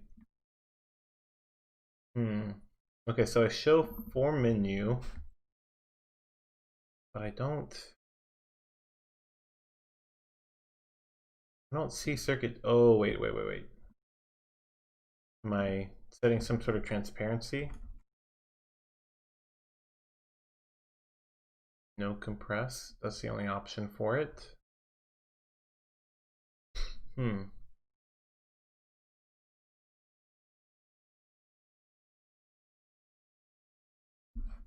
I didn't move the file over properly.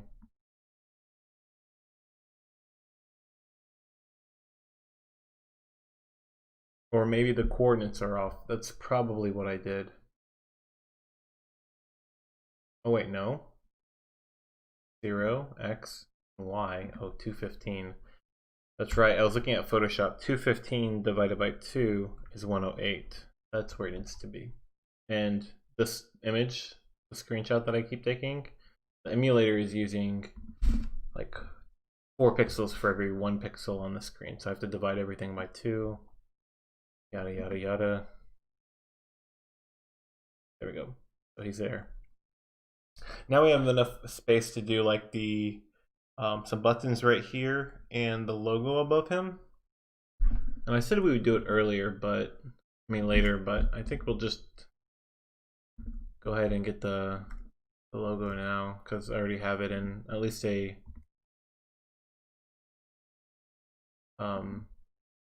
1-bit format.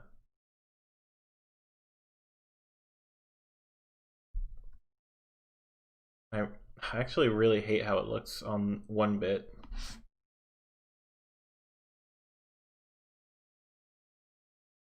But it actually is 160 pixels wide and 79 tall. We'll start it at 20. Just call it logo. And it's 1-bit already, so.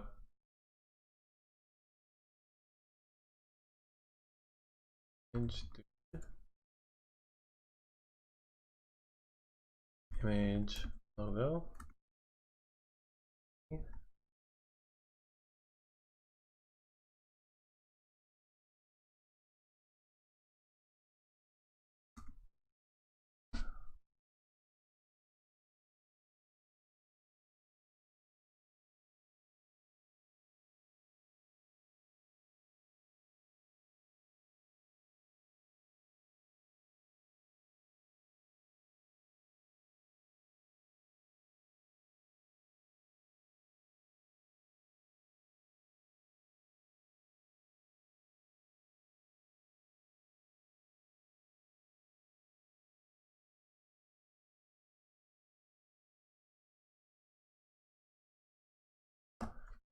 And rerun this all, and let's throw it back into the emulator. See, I do think that it would be nice to have a visual editor for this, but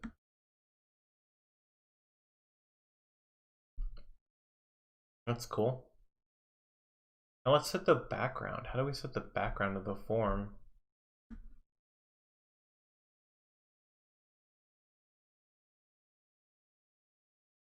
Is there a background color? I think there's a background color.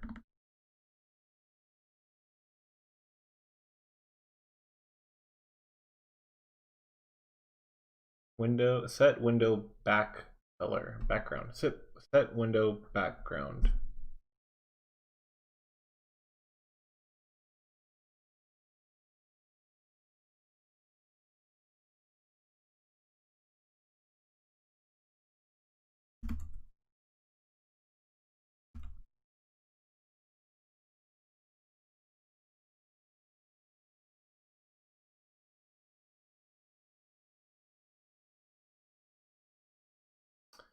It's not yet implemented, but I have no idea what I'm looking at, so I shouldn't jump to conclusions.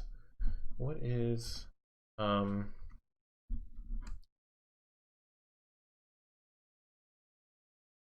that was back?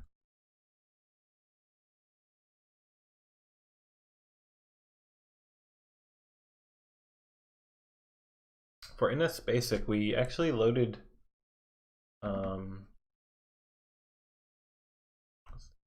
no, that's nope. We had something. We had some info somewhere.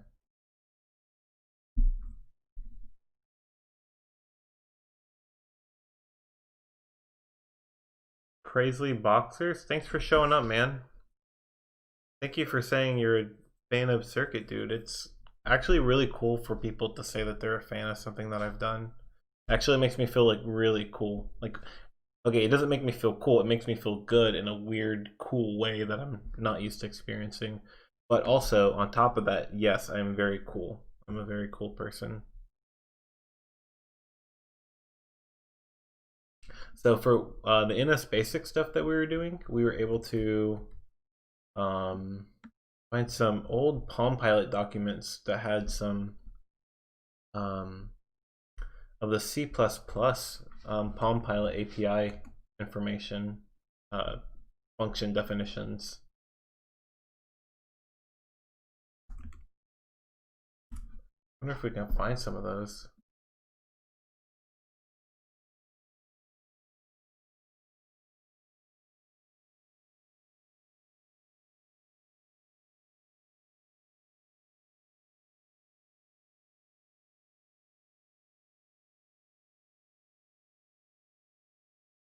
No.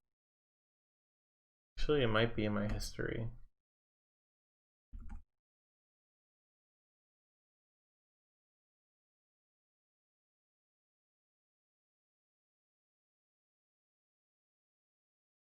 This might be it. Yep. So when set back color, that's what I was looking for. When set back.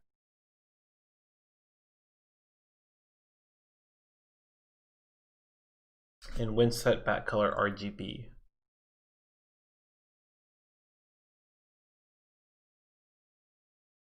Palm OS Programmers API reference.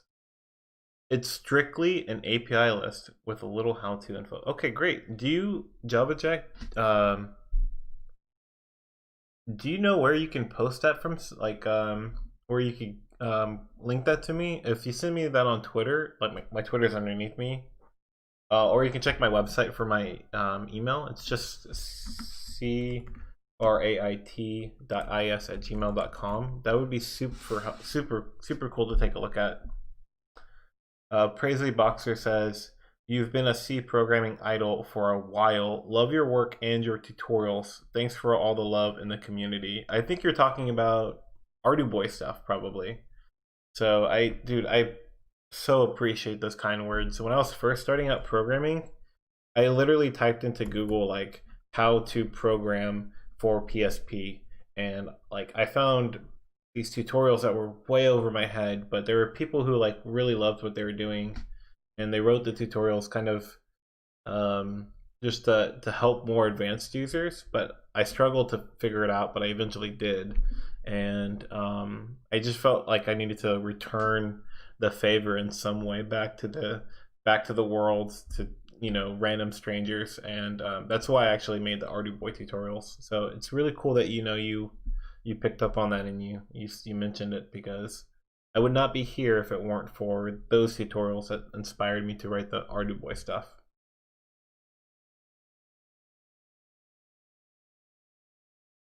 So yeah, Java Jack, if you can send that over to me, dude, that would be super cool. But for right now, I think we can use what we have here for reference.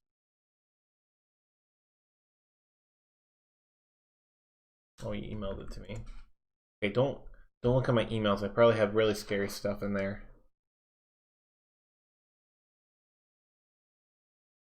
Oh, yeah, I don't think I received it just yet. I'll wait for the number to change.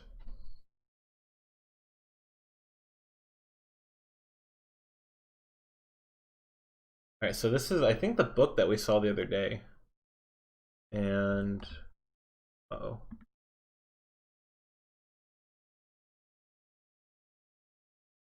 You can change the background color with when set back color or when set back color RGB, which have the same arguments as their foreground analogs. Okay, when set foreground color, index color type, for color. What does Pascal use for colors?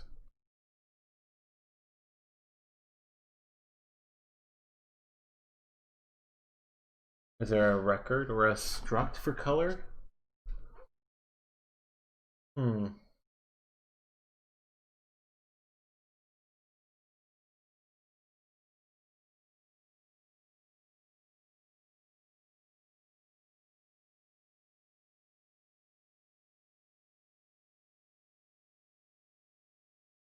UI colors, let's look here.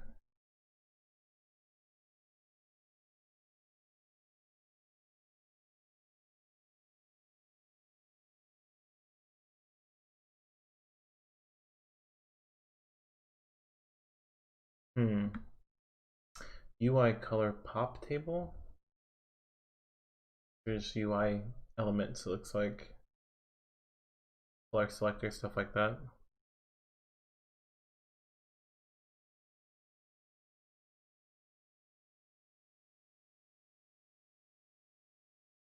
Okay, let's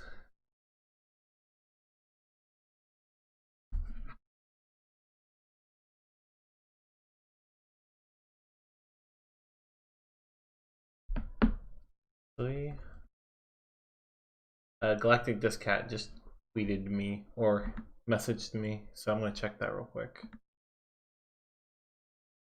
And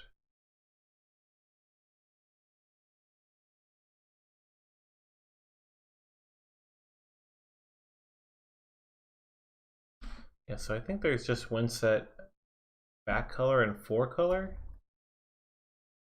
Is there a fore color?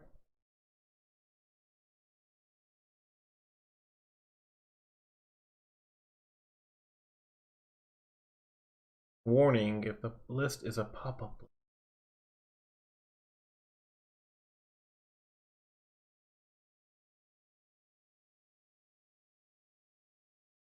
It takes index color type.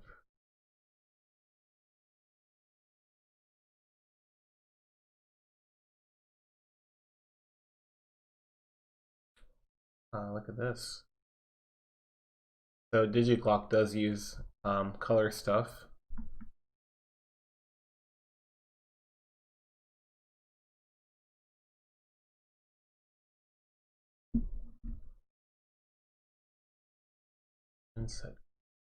Okay, so it looks like if you remember this demo, the DigiClock demo, it basically just changed the color of the text every so often.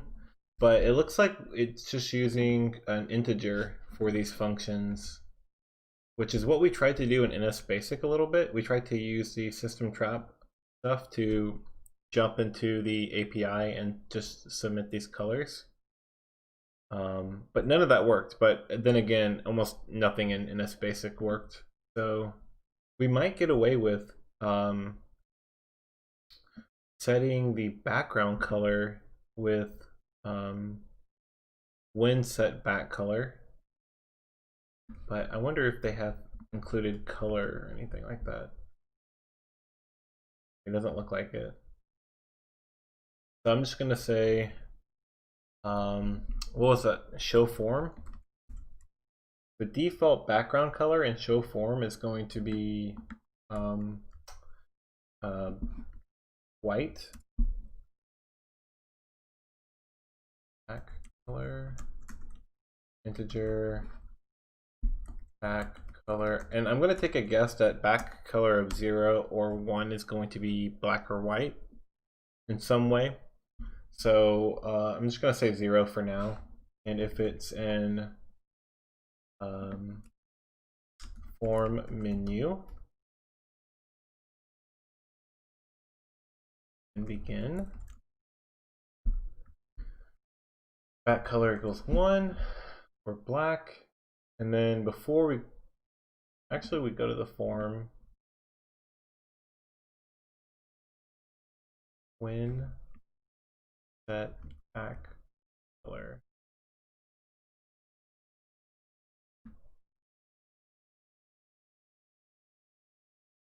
Oh, wait a minute. This says sets the background color to use in subsequent draw operations. So I wonder if this only works if you like draw text. It would draw the text with that background color. It doesn't draw the background. But then again, maybe it means the next draw for the frame would work that way too. We'll just see what happens. When set back color back. And because we are going through these forms to seeing if anything changes, let's start from the credits instead of the menu.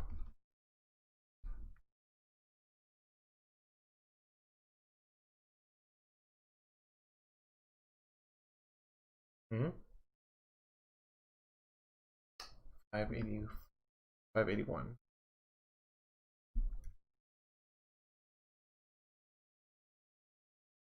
Wait a minute. When set back color.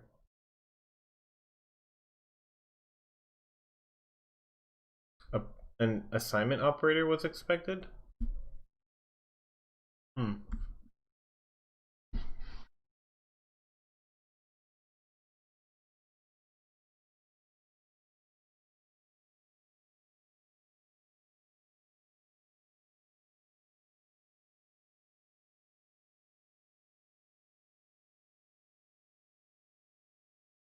So it's within window. Index color type. Maybe it needs to. How else can I find that here? When RGB to index color. I guess I could do that too. That's kind of cool.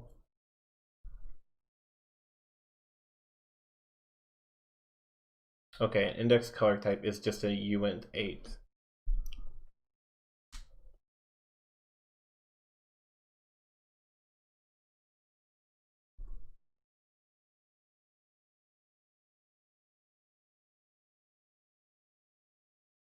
This is super cool. It's kind of interesting seeing how this is kind of like a wrapper for the Palm API, because you get to see both the usage and the actual like source code for the, I don't want to say compiler, but transpiler maybe is probably the better term. But you see the code for the wrapper too. But I am still getting this error. It wants an assignment operator. What if I just do 0?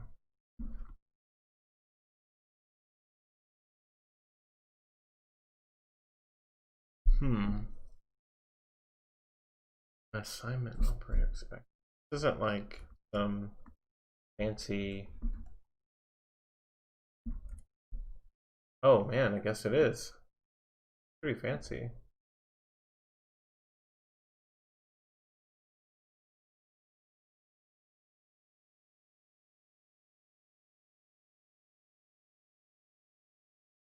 Okay, really didn't do anything there. Let's try doing a crazy back color of like 233, no, 200 and 100. Just to experiment. I guess we can do the RGB to index colored function. Wait a minute. Doesn't do it.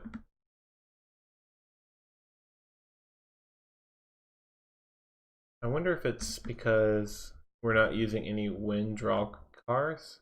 Actually, we're using WinDraw Bitmap.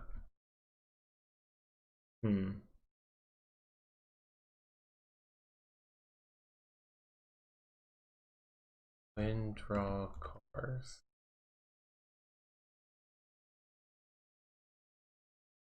Oh, you know what? We actually do this in the stats, right? Yeah, we do. So we can test that by saying draw game, then exit. We can just get rid of that. That'll be cool.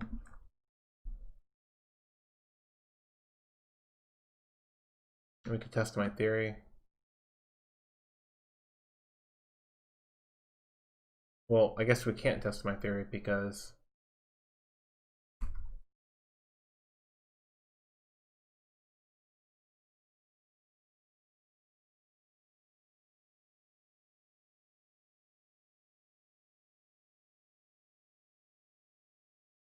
actually we can. We can do this.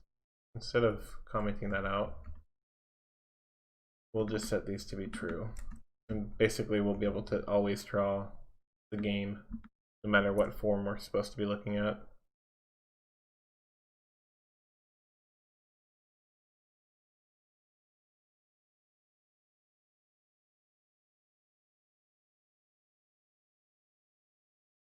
I mean, the stats are drawn up here, but the background color, man.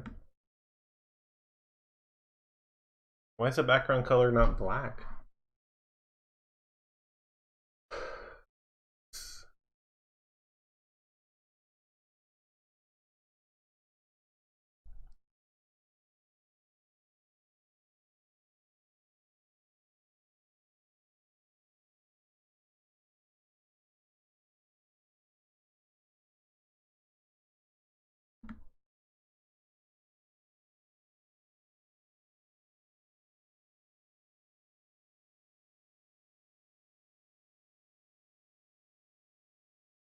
RGB color type. RGB color type.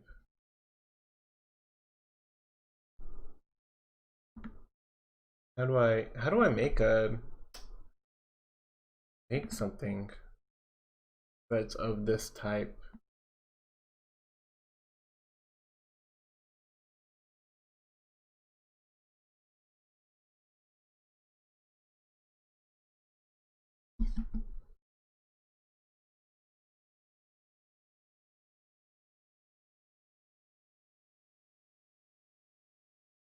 Here's how you would declare a book record. So you define it like this. Okay, you make the book. Alternatively, you can directly define the record type variable as guessing.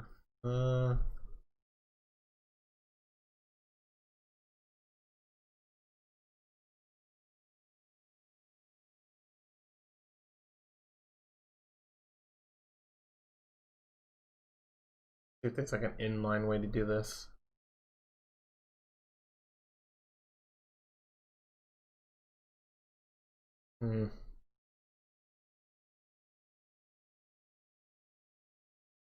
Maybe not.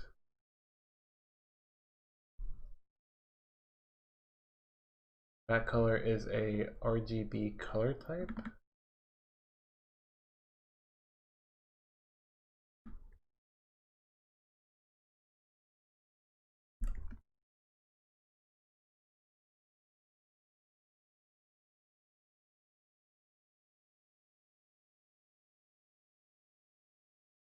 And actually say back color dot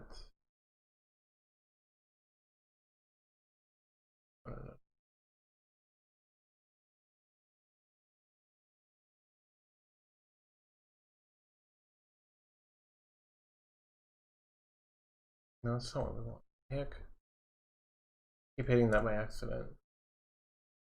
This is what we want. We have an RG and a B.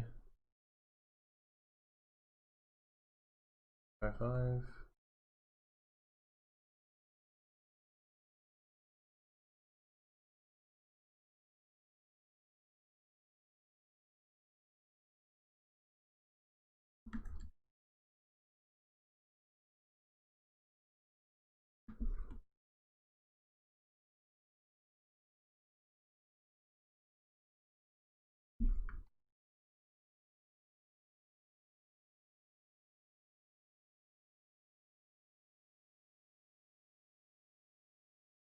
I'm surprised that compiled.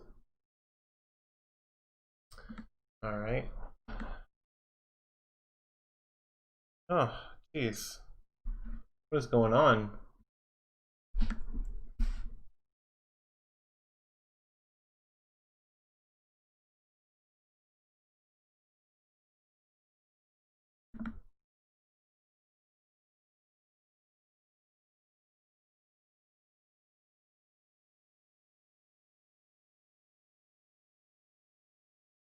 I want my goal is just to make a black background for this window.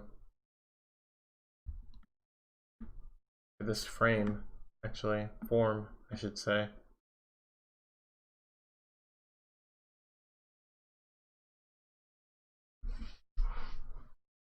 It doesn't look like it wants to work. Or at least it's working as much as it was before when I did this.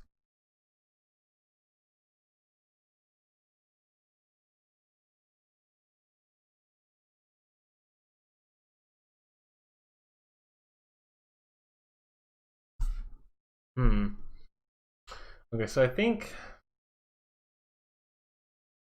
we might need to look at this document a little bit more.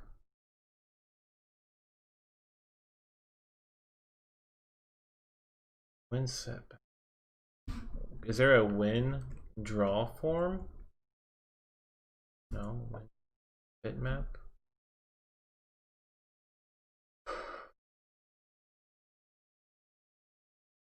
Win erase. Win fill.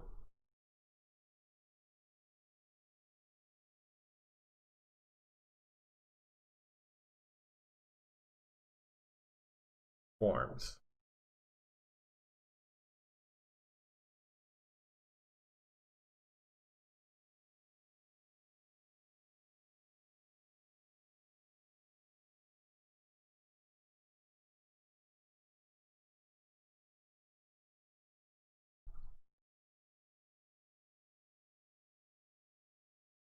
Doesn't look like there's anything related to forms and color.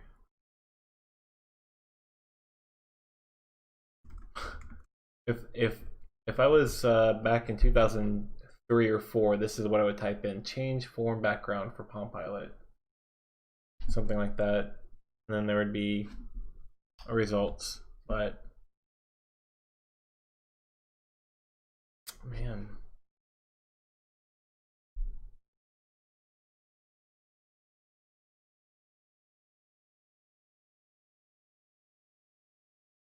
color table type, RGB color type.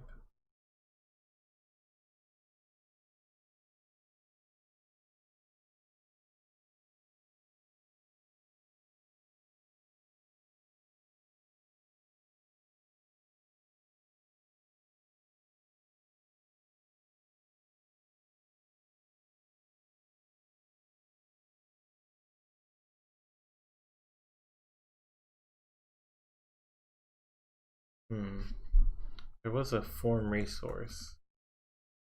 289.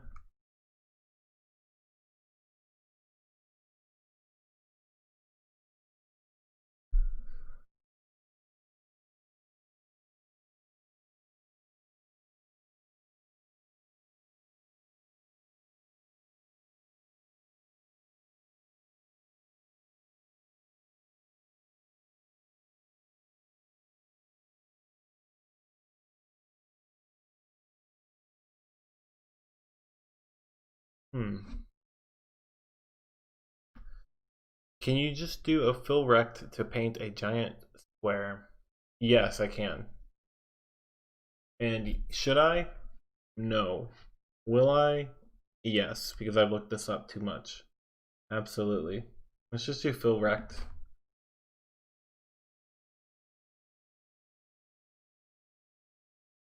I thought I had done that at one point, but I know there is definitely a fill rect function.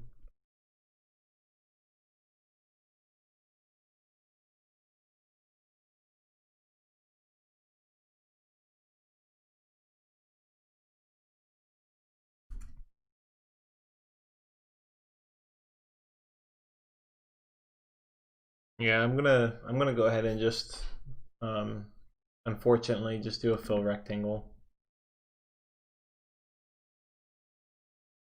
Which I thought there was a better example of somebody using that, but when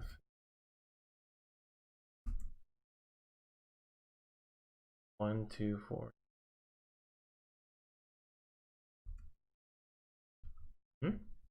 Not scroll to that.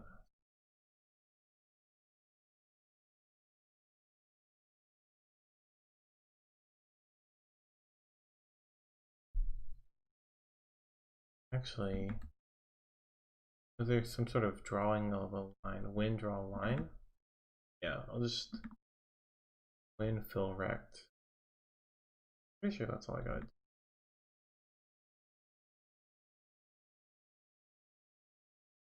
The thing is about drawing a rectangle, I'm not quite sure what's going to happen whenever we have menus and modals and stuff popping up over the main screen.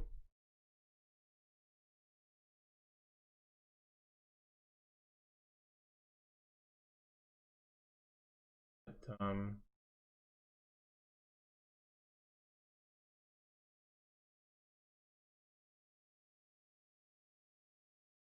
yeah.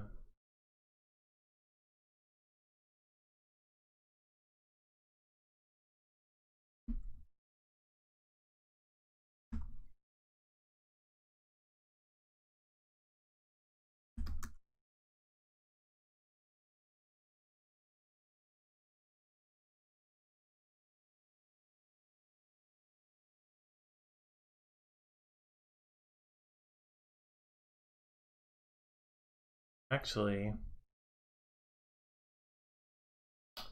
ooh, I got this is tricky because we want to draw the black background behind everything, behind the form elements. So I think what we need to do is add something inside the event handler.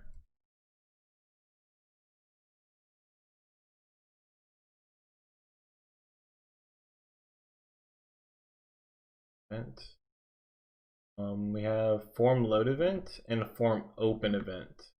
And then we have this form draw form. So we're drawing the form here. I wonder if we try to draw the background here, the black background, if it'll get erased by this draw form. But we'll see.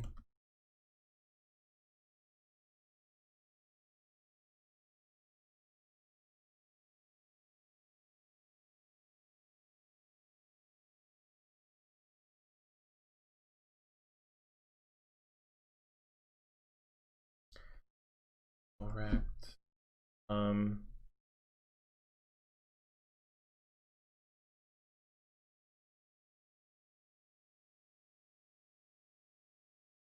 So the when draw line function is actually drawing with these coordinates, but it doesn't specify the color.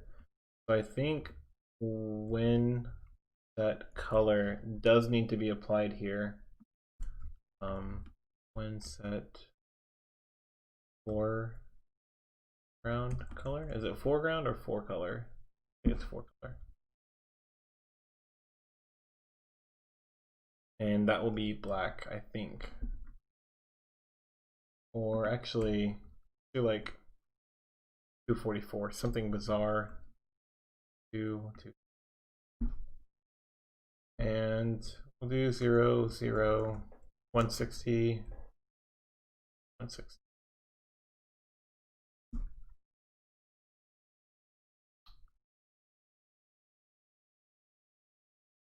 So when fill rect, unknown identifier. So it might be when fill rectangle.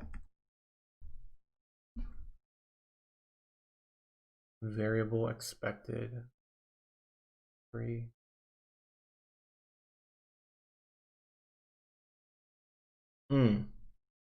Okay, when erase rectangle and when fill rectangle. That's what it is. When fill rectangle, and it's expecting a rectangle object, I think.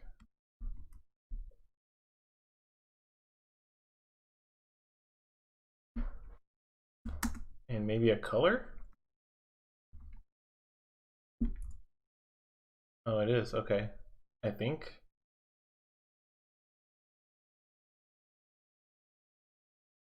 Two, 4, 1, 2, 4, 9. Guess we actually do need to come here. 1, 2.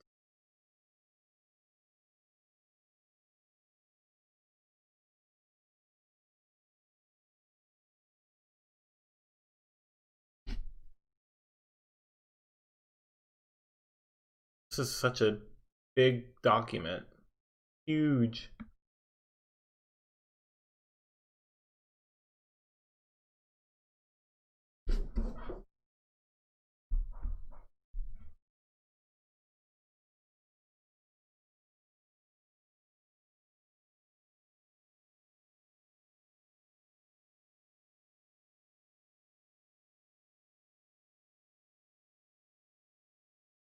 So scrolling.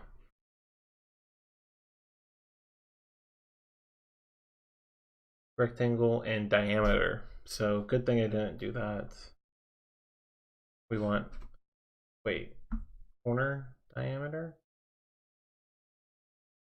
Radius, yeah. Okay, so 0. We don't want it to be a rounded rectangle.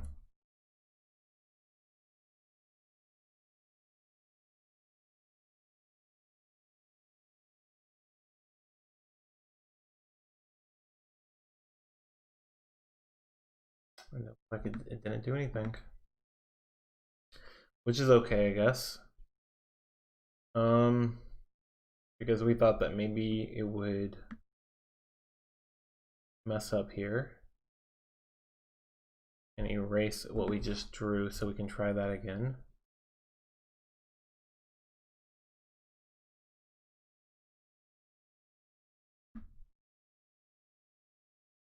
So this is what happens, it looks like.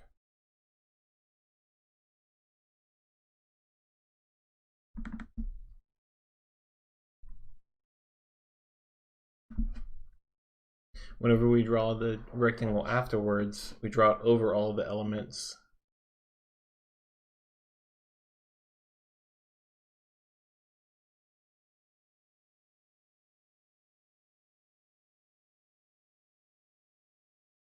I'm super confused as to what the color, the foreground color is supposed to be. Maybe when you draw a rectangle, it's a background color that's used. So instead of fore color, we'll do back color.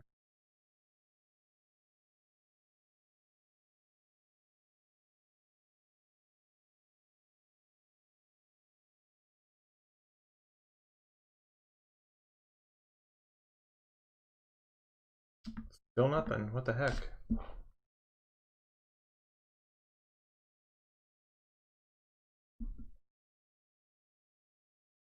Have you worked with HTML5 Canvas? Yes.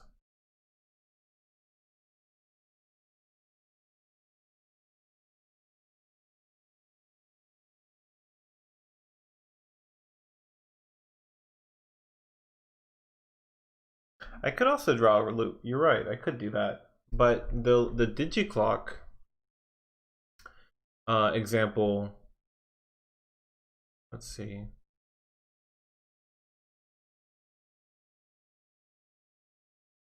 The digiclock example actually uses this to figure out their new color whenever they're drawing. It's just random, a random number between 0 and 236.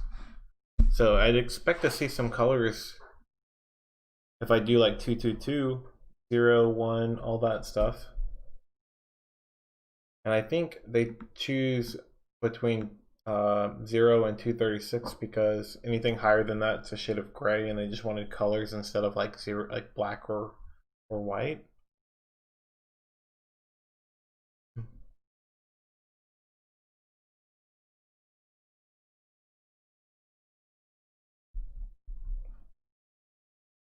Oh, actually, there might be wind set fill color. No, wind set pattern. I know that that will help. Um,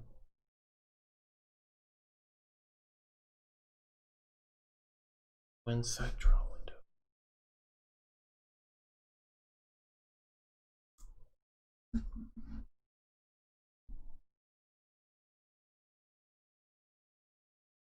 Wind set draw window. I wonder if that's changing the type of ways that it draws the window. Oh, and you can click the page number apparently. I have no idea.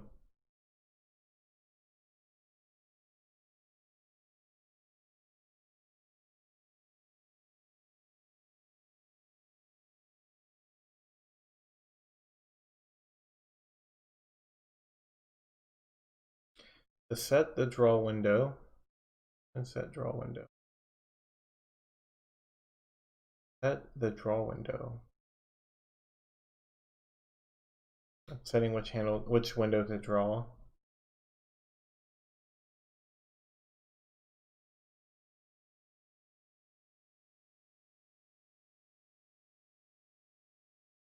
Function changes the current drawing state.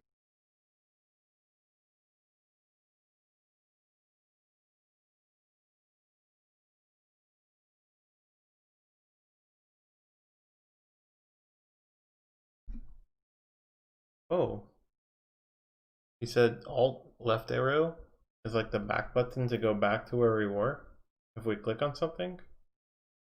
Dude, you're teaching me so many cool stuff. Thank you. So many cool things. Okay. Darn, that's not helpful either.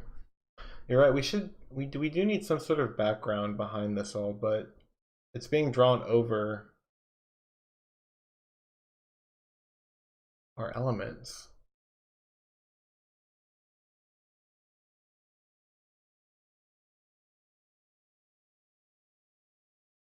You can also type in this to Google, find an example.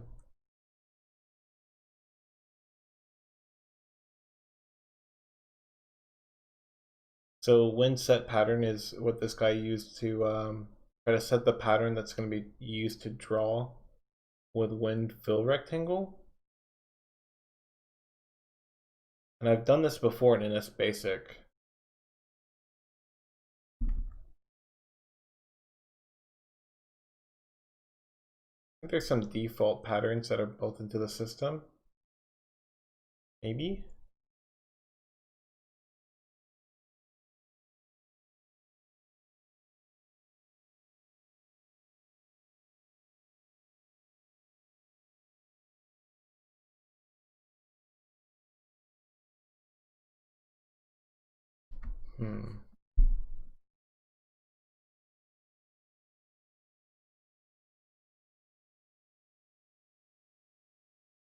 Along with creating solid rectangles. So is there some other function for drawing rectangles that we're not looking at? Form rectangle type, rectangle data types. Yep. Gray rectangle frame. When draw rectangle. I wonder if when draw rectangle is only the outline.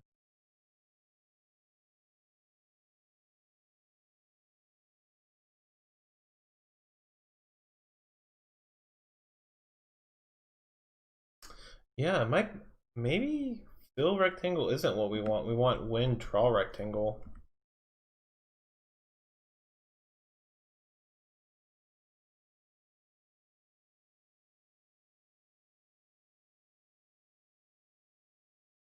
I was thinking that maybe the draw rectangle would just be the outline, but there's also a draw rectangle frame. Okay, there we go. That is black by 1.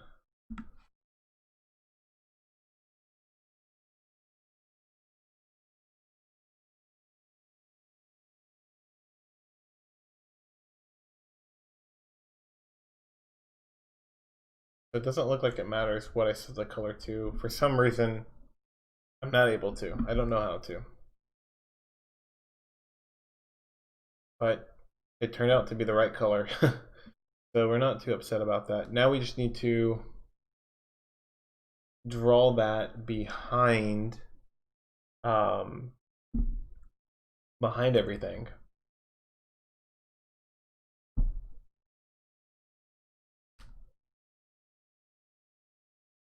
Oh, Raj. Dude, Raj, if you subscribe to me already on YouTube and you have a Twitch, you should also subscribe to me on Twitch.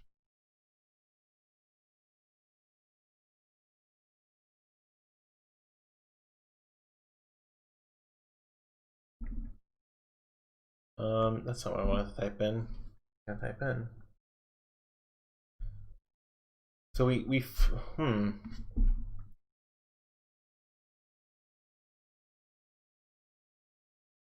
this form stuff again. We want to draw stuff before the form is drawn. Huh.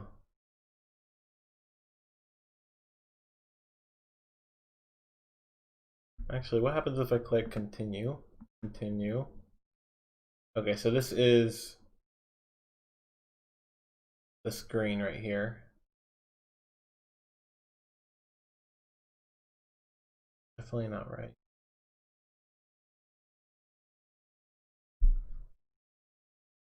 What if we draw the rectangle before we draw the form?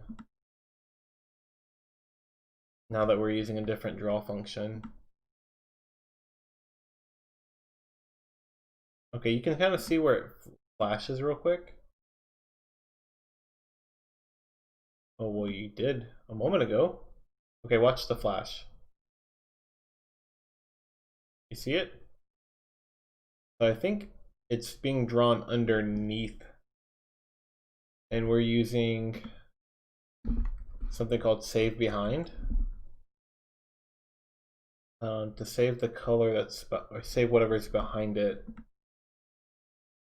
Let's get rid of that. We don't, these aren't like actual pop-ups that we care about what's underneath it. It's not like it's popping up and interrupting anything, because we're gonna just redraw it all anyways. So maybe we can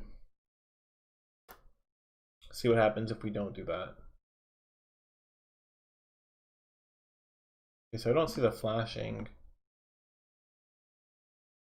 So I guess it just, that's totally fine. That is fixing something.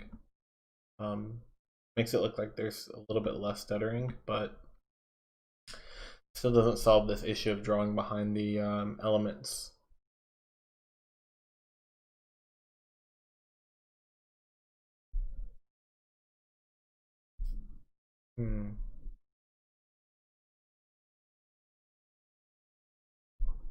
Okay, let's take a little bit of a break from that and implement some more buttons real quick.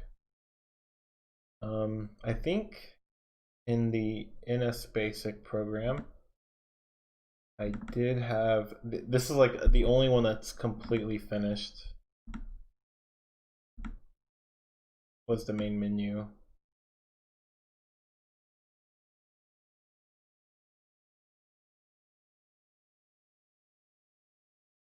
Yeah, this one. And so it kind of has the same coordinates for these buttons that I want. So I'm just gonna copy those over real quick.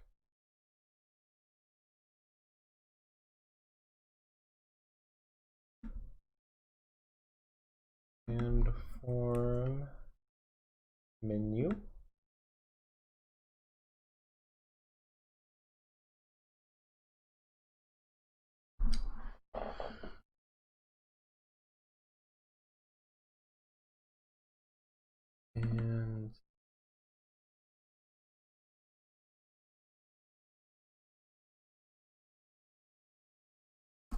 define button menu play, define button menu.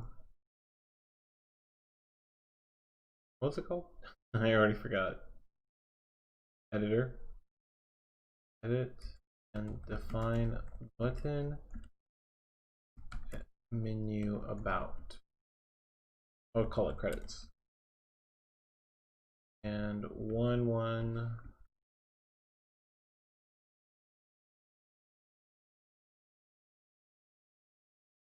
Oh wait, buttons have 110. 3. Okay, so I think this is going to be 9. This is 10. This is 11.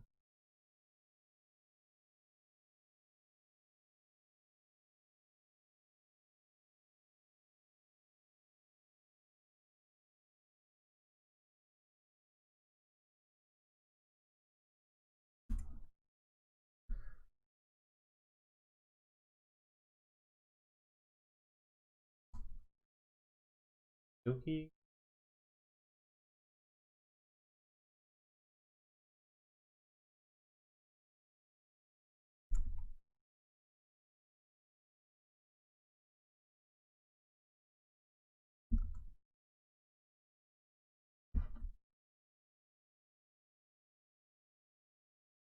Oh.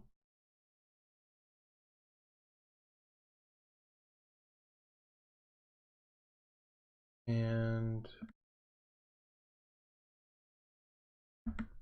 ooh, okay, now we can do these buttons here.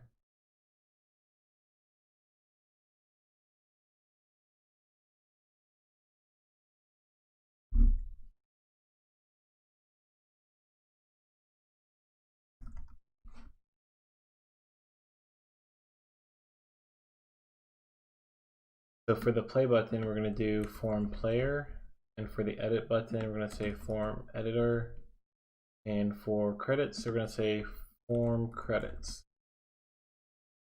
And so that should basically show the form that we want on the button click.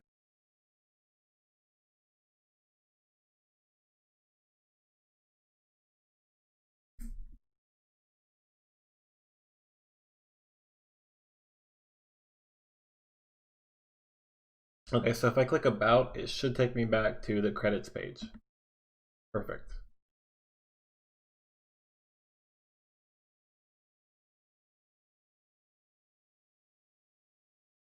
And actually, I want these buttons to be a little bit smaller. So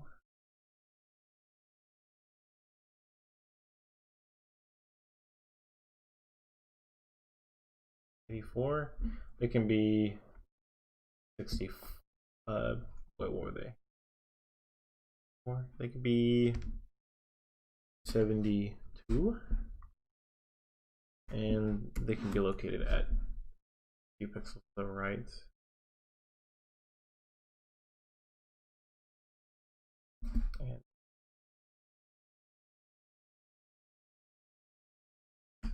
And I'll actually, no, I shouldn't do that. That should be Gucci.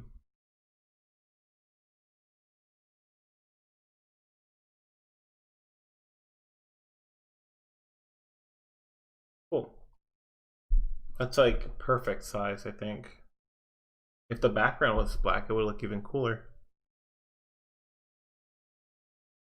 Blue screen of death? Java Jack, what are you talking about? On your end, or are you saying that my stream is gonna die again?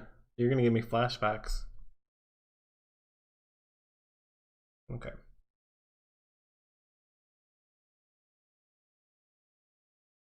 I think it'll crash if I click editor. Yeah. I didn't define that resource. And player should also maybe crash.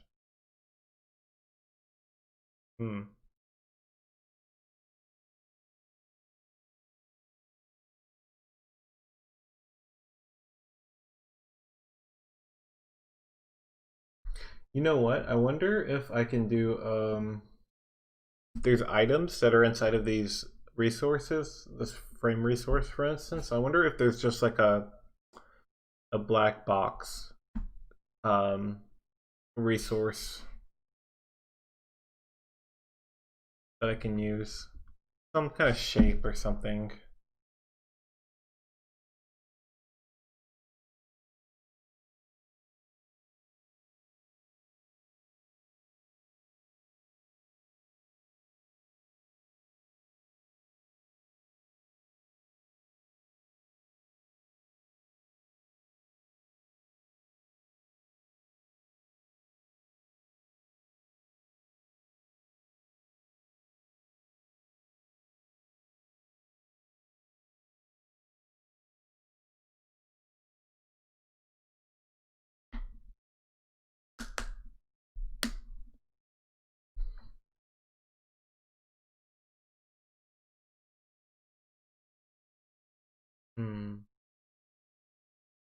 Huh, I wonder if we could, I wonder if like form show object, I wonder if there's a way we can hide all the objects in the form. We draw the form, we hide all the objects, and then we draw the rectangle, and then we draw the objects again on top, and we unhide them. Let's look up form show. Oh gosh, darn it. Form show object.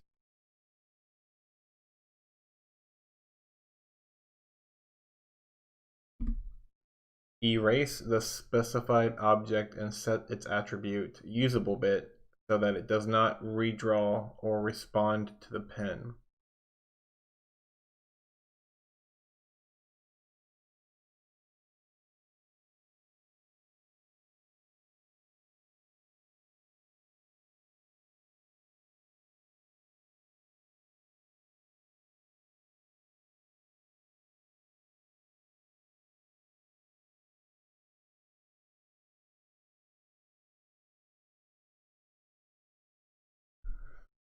Hmm.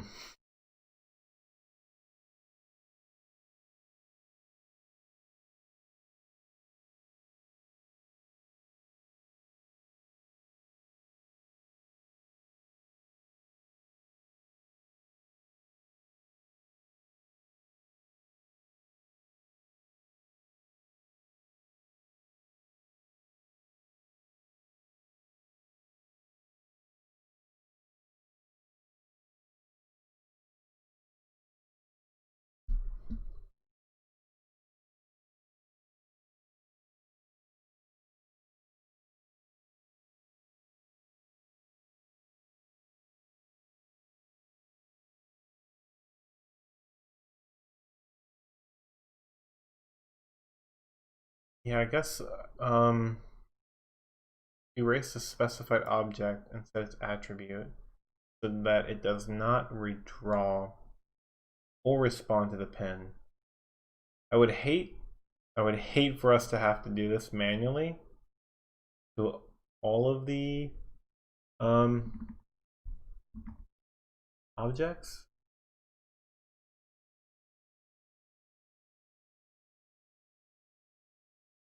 Parameters form p the object index of an object. You can obtain this by using form get object index.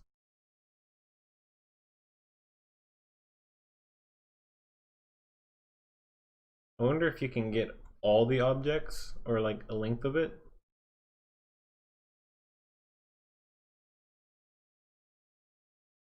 Get object position function. Okay, that's great, but get number of objects. This is what we want. Okay, so I think we can use get number of objects along with hide form hide object, and we can loop through all the objects on the screen, hide them, draw the rectangle, and then unhide them.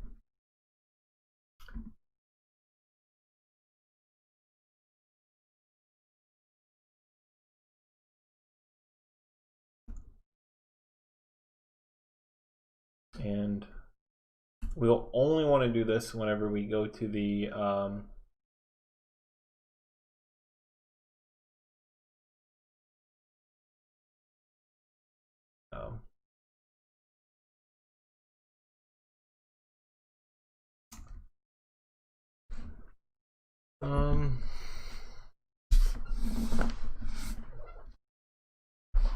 Whenever we do the main menu form, right? So there's a way to get the form ID.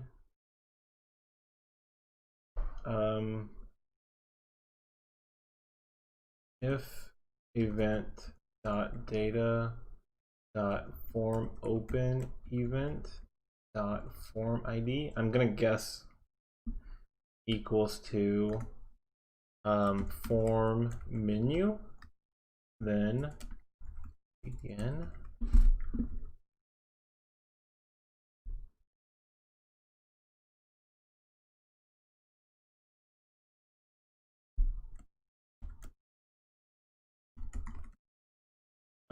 We'll go through here, but there's something I want to check real quick. I want to see if this even has a form ID in it. So I'm going to just recompile this. Field identifier expected 59.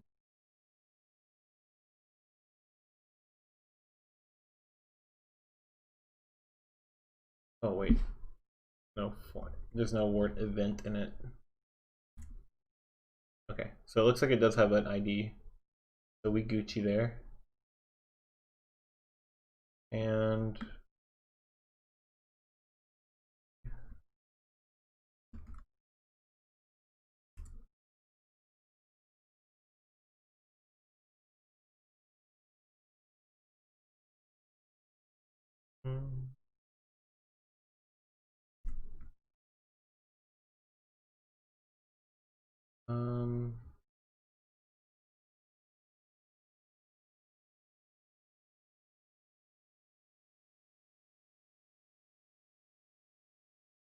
so for I equal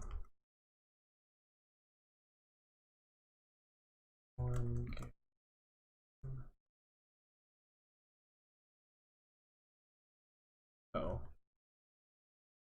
for I equals 0 to do begin end. That'll be cool if this works.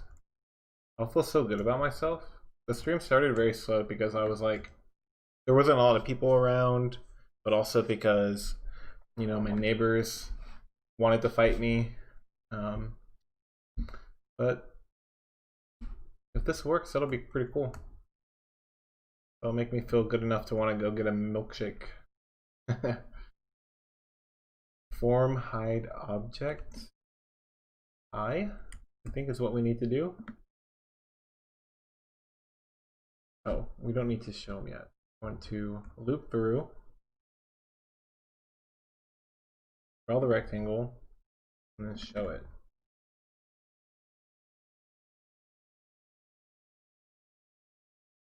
Okay. Let's compile that. Oh, type mismatch 598. Okay, so I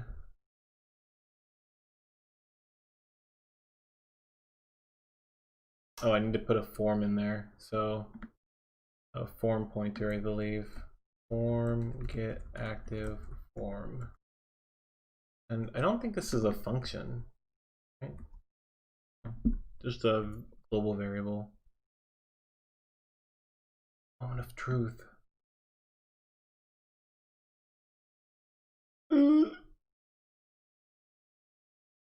Just read from memory, which is low memory.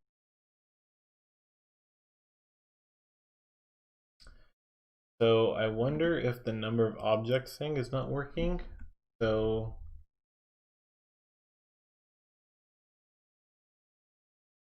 try 0 to 1. And if that doesn't work, let's try like I equals to 1 to form objects, because I wonder if for some reason it is breaking at 0. Boom! Look at that. It might be form objects -1. Dude, I want to get a milkshake so bad right now. A vanilla milkshake sounds so freaking yummy. I had an Oreo one last night. Oh, look at that. Ooh. Ah, that looks good. But the only thing is that this menu up here, you can't see, which I was hoping to keep, but you know what? I lied. I know how to fix that. Because I am drawing the rectangle with a screen.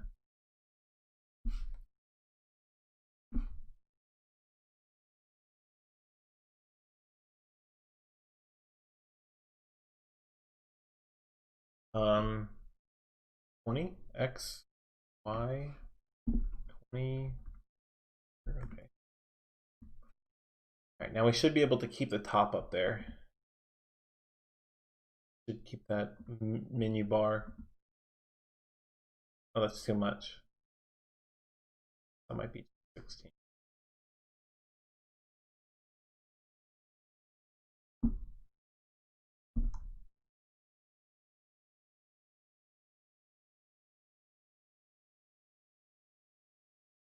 My stomach is grumbling for a milkshake right now. Okay, almost there. Whew, whew. I think I'm 1 pixel off, actually. 15?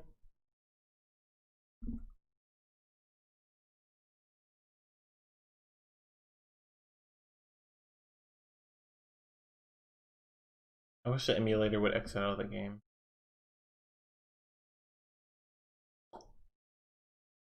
It's pretty cool. Pretty good.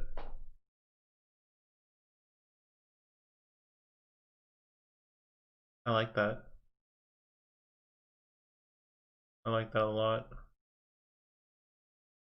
I wish I had a little bit more legs drawn for Circuit Dude.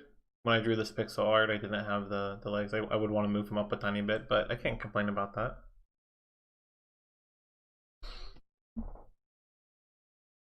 I hate the purple up here. I know that's a system default thing, but if that was like also black, I know on the black and white Palm Pilots it'll look pretty cool, but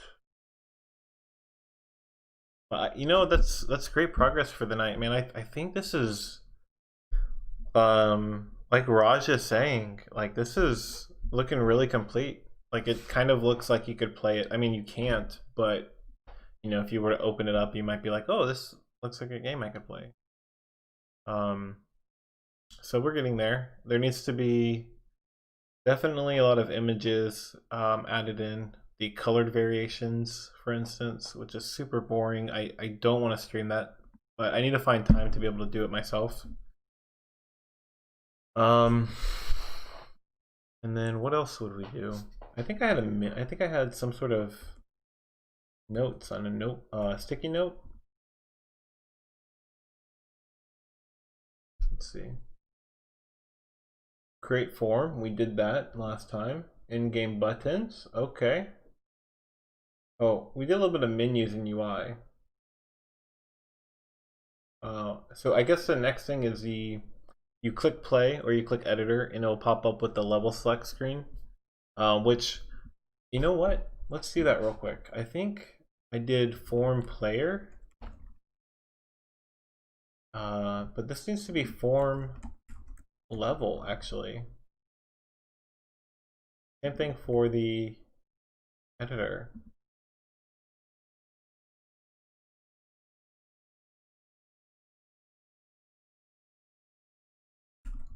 Some little notes for my next stream. I'll tell you about that later, but 3. What? Where? 6, 5, 4? Hmm? Ah.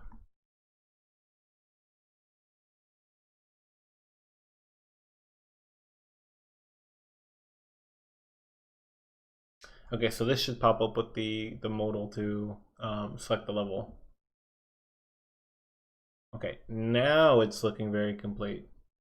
It isn't complete, but it looks kind of complete-ish.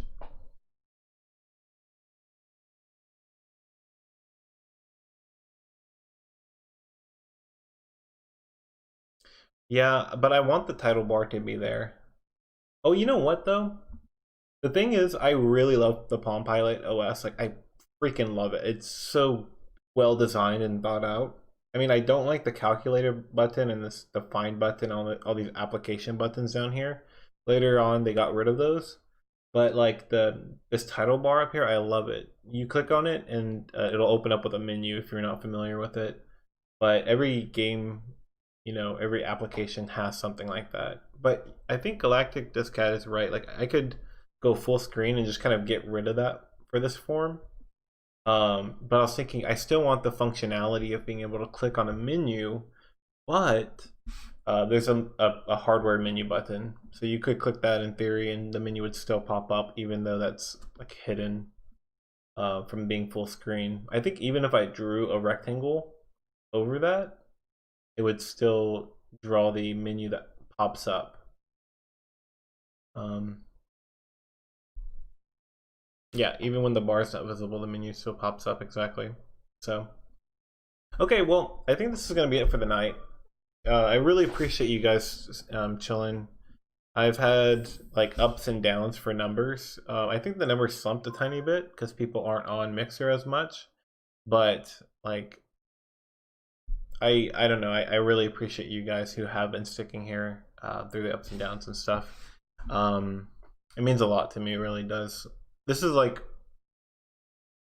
a game that I really enjoyed making as well as playing. And so the reason I continue to work on it is because, people who randomly come and say that they're a big fan of it, like today, I forgot what his name was, Paisley, yeah, came in randomly to say that he was a fan of my game, and I have a Steam version of it out, and people have made like custom levels and stuff, and they sent them to me, and that was like really cool to be able to play my own game, but in a new way, like that I've never played before. And I mean, nobody's as good as making levels for the game as me, but um, anyways, yeah, I appreciate that, guys. And if you're not, if you're new, you came through and you're not saying anything, and you're here and you're just kind of lurking around, and you liked the stream, I have Twitch, of course.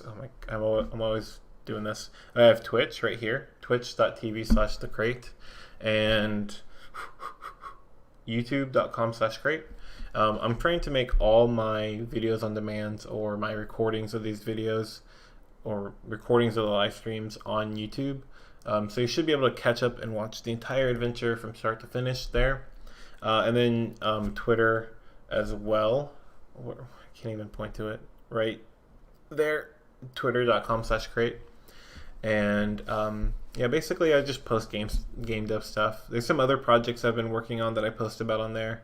And I have a few others that I really want to get to after this. So you'll see a lot more stuff being posted there as well. But I appreciate you guys just hanging out, and I'll see you on what's today? Thursday. So I stream again on Sunday, and then it's Sunday, Tuesday, and Thursday every week. I try to, at least. I'll probably, after this project, take a break for maybe a week or so, but then I'll pick it back up. So those 3 days, 7:30 Central Standard Time, Texas time.